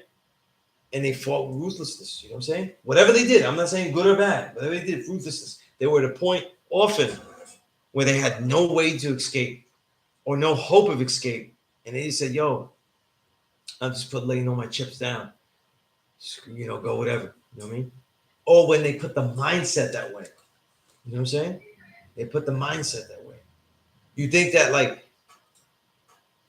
what makes a difference between one ball player and another, like a Jordan and another? Jordan would have been just great if he didn't work out that much and shit like that, right? But he was obsessive, though. In his mind, he was cutting off all possible lanes of escape. You're an all-star, you're MVP, you won this, you won that, you're good. You know what I'm saying? No, he was cutting it off in his mind. He was saying, none of that matters what I just did. I got to do more. So he was cutting off any type of escape. And back in the corner is the only thing that exists I have to do. So that mindset can be turned righteously, right? It depends, you know what I'm saying? In our case, though, it's like, yo, we're poor righteous teachers, though. We refuse to do that devilishment. And yeah, we're going to find a way. It's a tough resolve, though. A lot of people don't make it, though. You know what I'm saying? And the first thing to get rid of is like, yo, I don't need to live in a society with these ethos of the gods and the earth. So most people don't even know the gods and the earth. I'm just gonna, just do something else. You know what I'm saying? Righteous enough. I won't eat pork like that. You know what I'm saying? And that's it. That's what happens with most people. You know? So it's how you develop your mindset. You know what I'm saying? What will be unacceptable? And that shit cannot fluctuate between there's my higher self days, my shadow self day, lower self, etc. That's not how it works. You'll always be with excuses. You know? I'm saying even at 85 that is you. Like I just said Michael Jordan. What knowledge is he had? You know what I'm saying? But he tapped into the supreme nature. You know what I'm saying? Yeah, he definitely figured something out. And what he was doing, he tapped in. Right? Because he accepted the lower self did not exist for him. That did not exist. You know what I'm saying? That's what I say. Eliminate that from your mind. You know what I'm saying? What, the lowest level? Because what happens is you do something that wasn't so great, right? Let's say you should have been studying or doing something for yourself, and you just spent the time like, oh shit, they got like a NBA fucking quadruple header. You know when they do that shit? Yeah. I just chilled. You know what I'm saying? What you'd excuse that away instead of saying that is not going to happen that way again.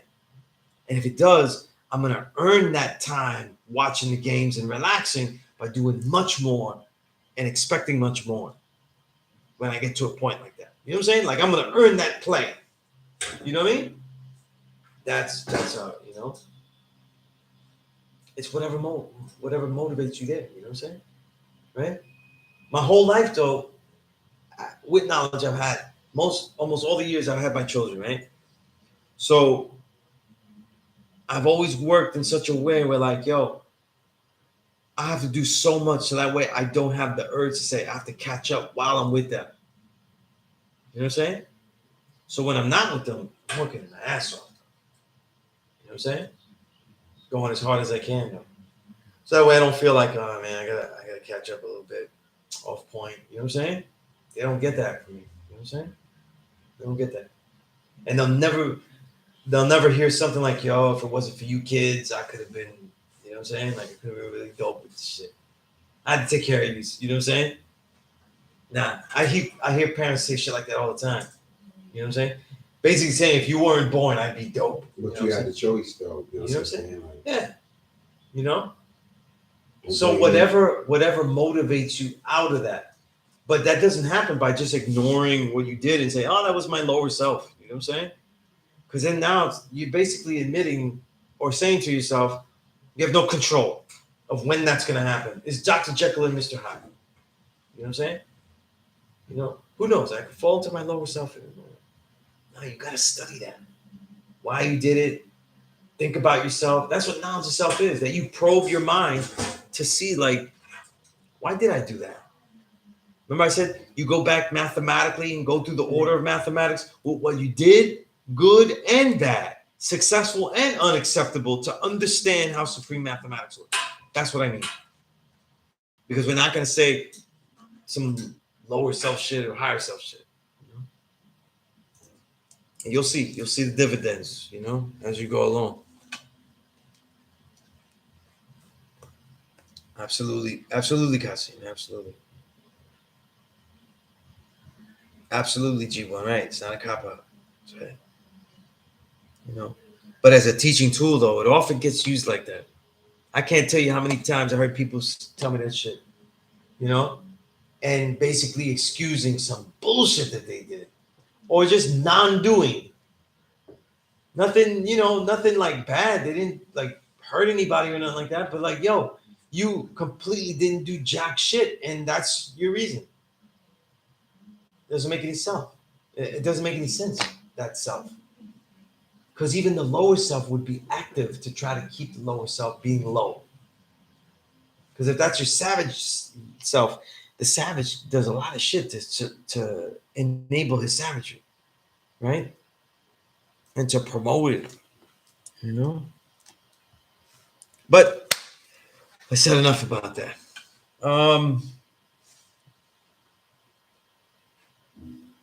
Yes, great responses here. All right. So unless there's anybody else that has a question, I put my email here all the time. Email me, contact me. The point that if we're learning on this, we build outside of the classroom setting here. And I should say Gmail. Right? Okay. All right. So unless there's any questions or anything like that, You know what I mean? Again, As a Man Thinketh, that's the books you start with. You know what I mean? Look through the other books. Relationship Black Man. You said do the well, you showed us how to do the thing on how to download this. Yeah, I just downloaded it myself. Yeah. Google Google Books. Yeah, Google Play is where you would download Google things or apps like that. You said Google Play. Yeah, Google Play. And what's the Google app you said we need to get? You need books and docs. Google Books, Google Docs. Books is for the books, obviously, and then docs is for like whatever writing you have. Right. And yo, it's a good place to keep like the rhymes, all that kind of shit. Google Docs. Google Docs, DOCS. Docs. Yeah, DOCS. Yeah, these are all free. These are all useful and everything. You know what I'm saying? I lost a lot of phones. I lost a lot of writing and stuff. But if I put it in, If you put it in the Google Docs, though, it's not keeping it just in the phone. It's gonna keep it in Google. Yeah, it's gonna So save every it. time you log into your Google, it's in there. It saves it. Yeah. You see what I'm saying? That's why it's good. It's why it's good. Yeah. I've had phones. When I get a new phone, right? And once you put I your don't have to information, do transfer- anything. I don't transfer right over, right? Basically every app I'm using has nothing to do with it. Just like my music isn't in the phone, the music is really in the app I put it in. So it's and in my external drive, it's not really in the phone. So I'm not losing it. You know what I'm saying? So that's the best way. And it's useful. It's real useful. You gotta use these things. They want us to just play with shit. You can't be playing with shit. You know? What days they had computer classes? You know, I don't know. I don't know if they're doing computer classes now, so I don't know what days they're doing it. studying more times. God dear. All right. Peace to everybody. I'm gonna end the stream now. Y'all contact me, all right? Peace.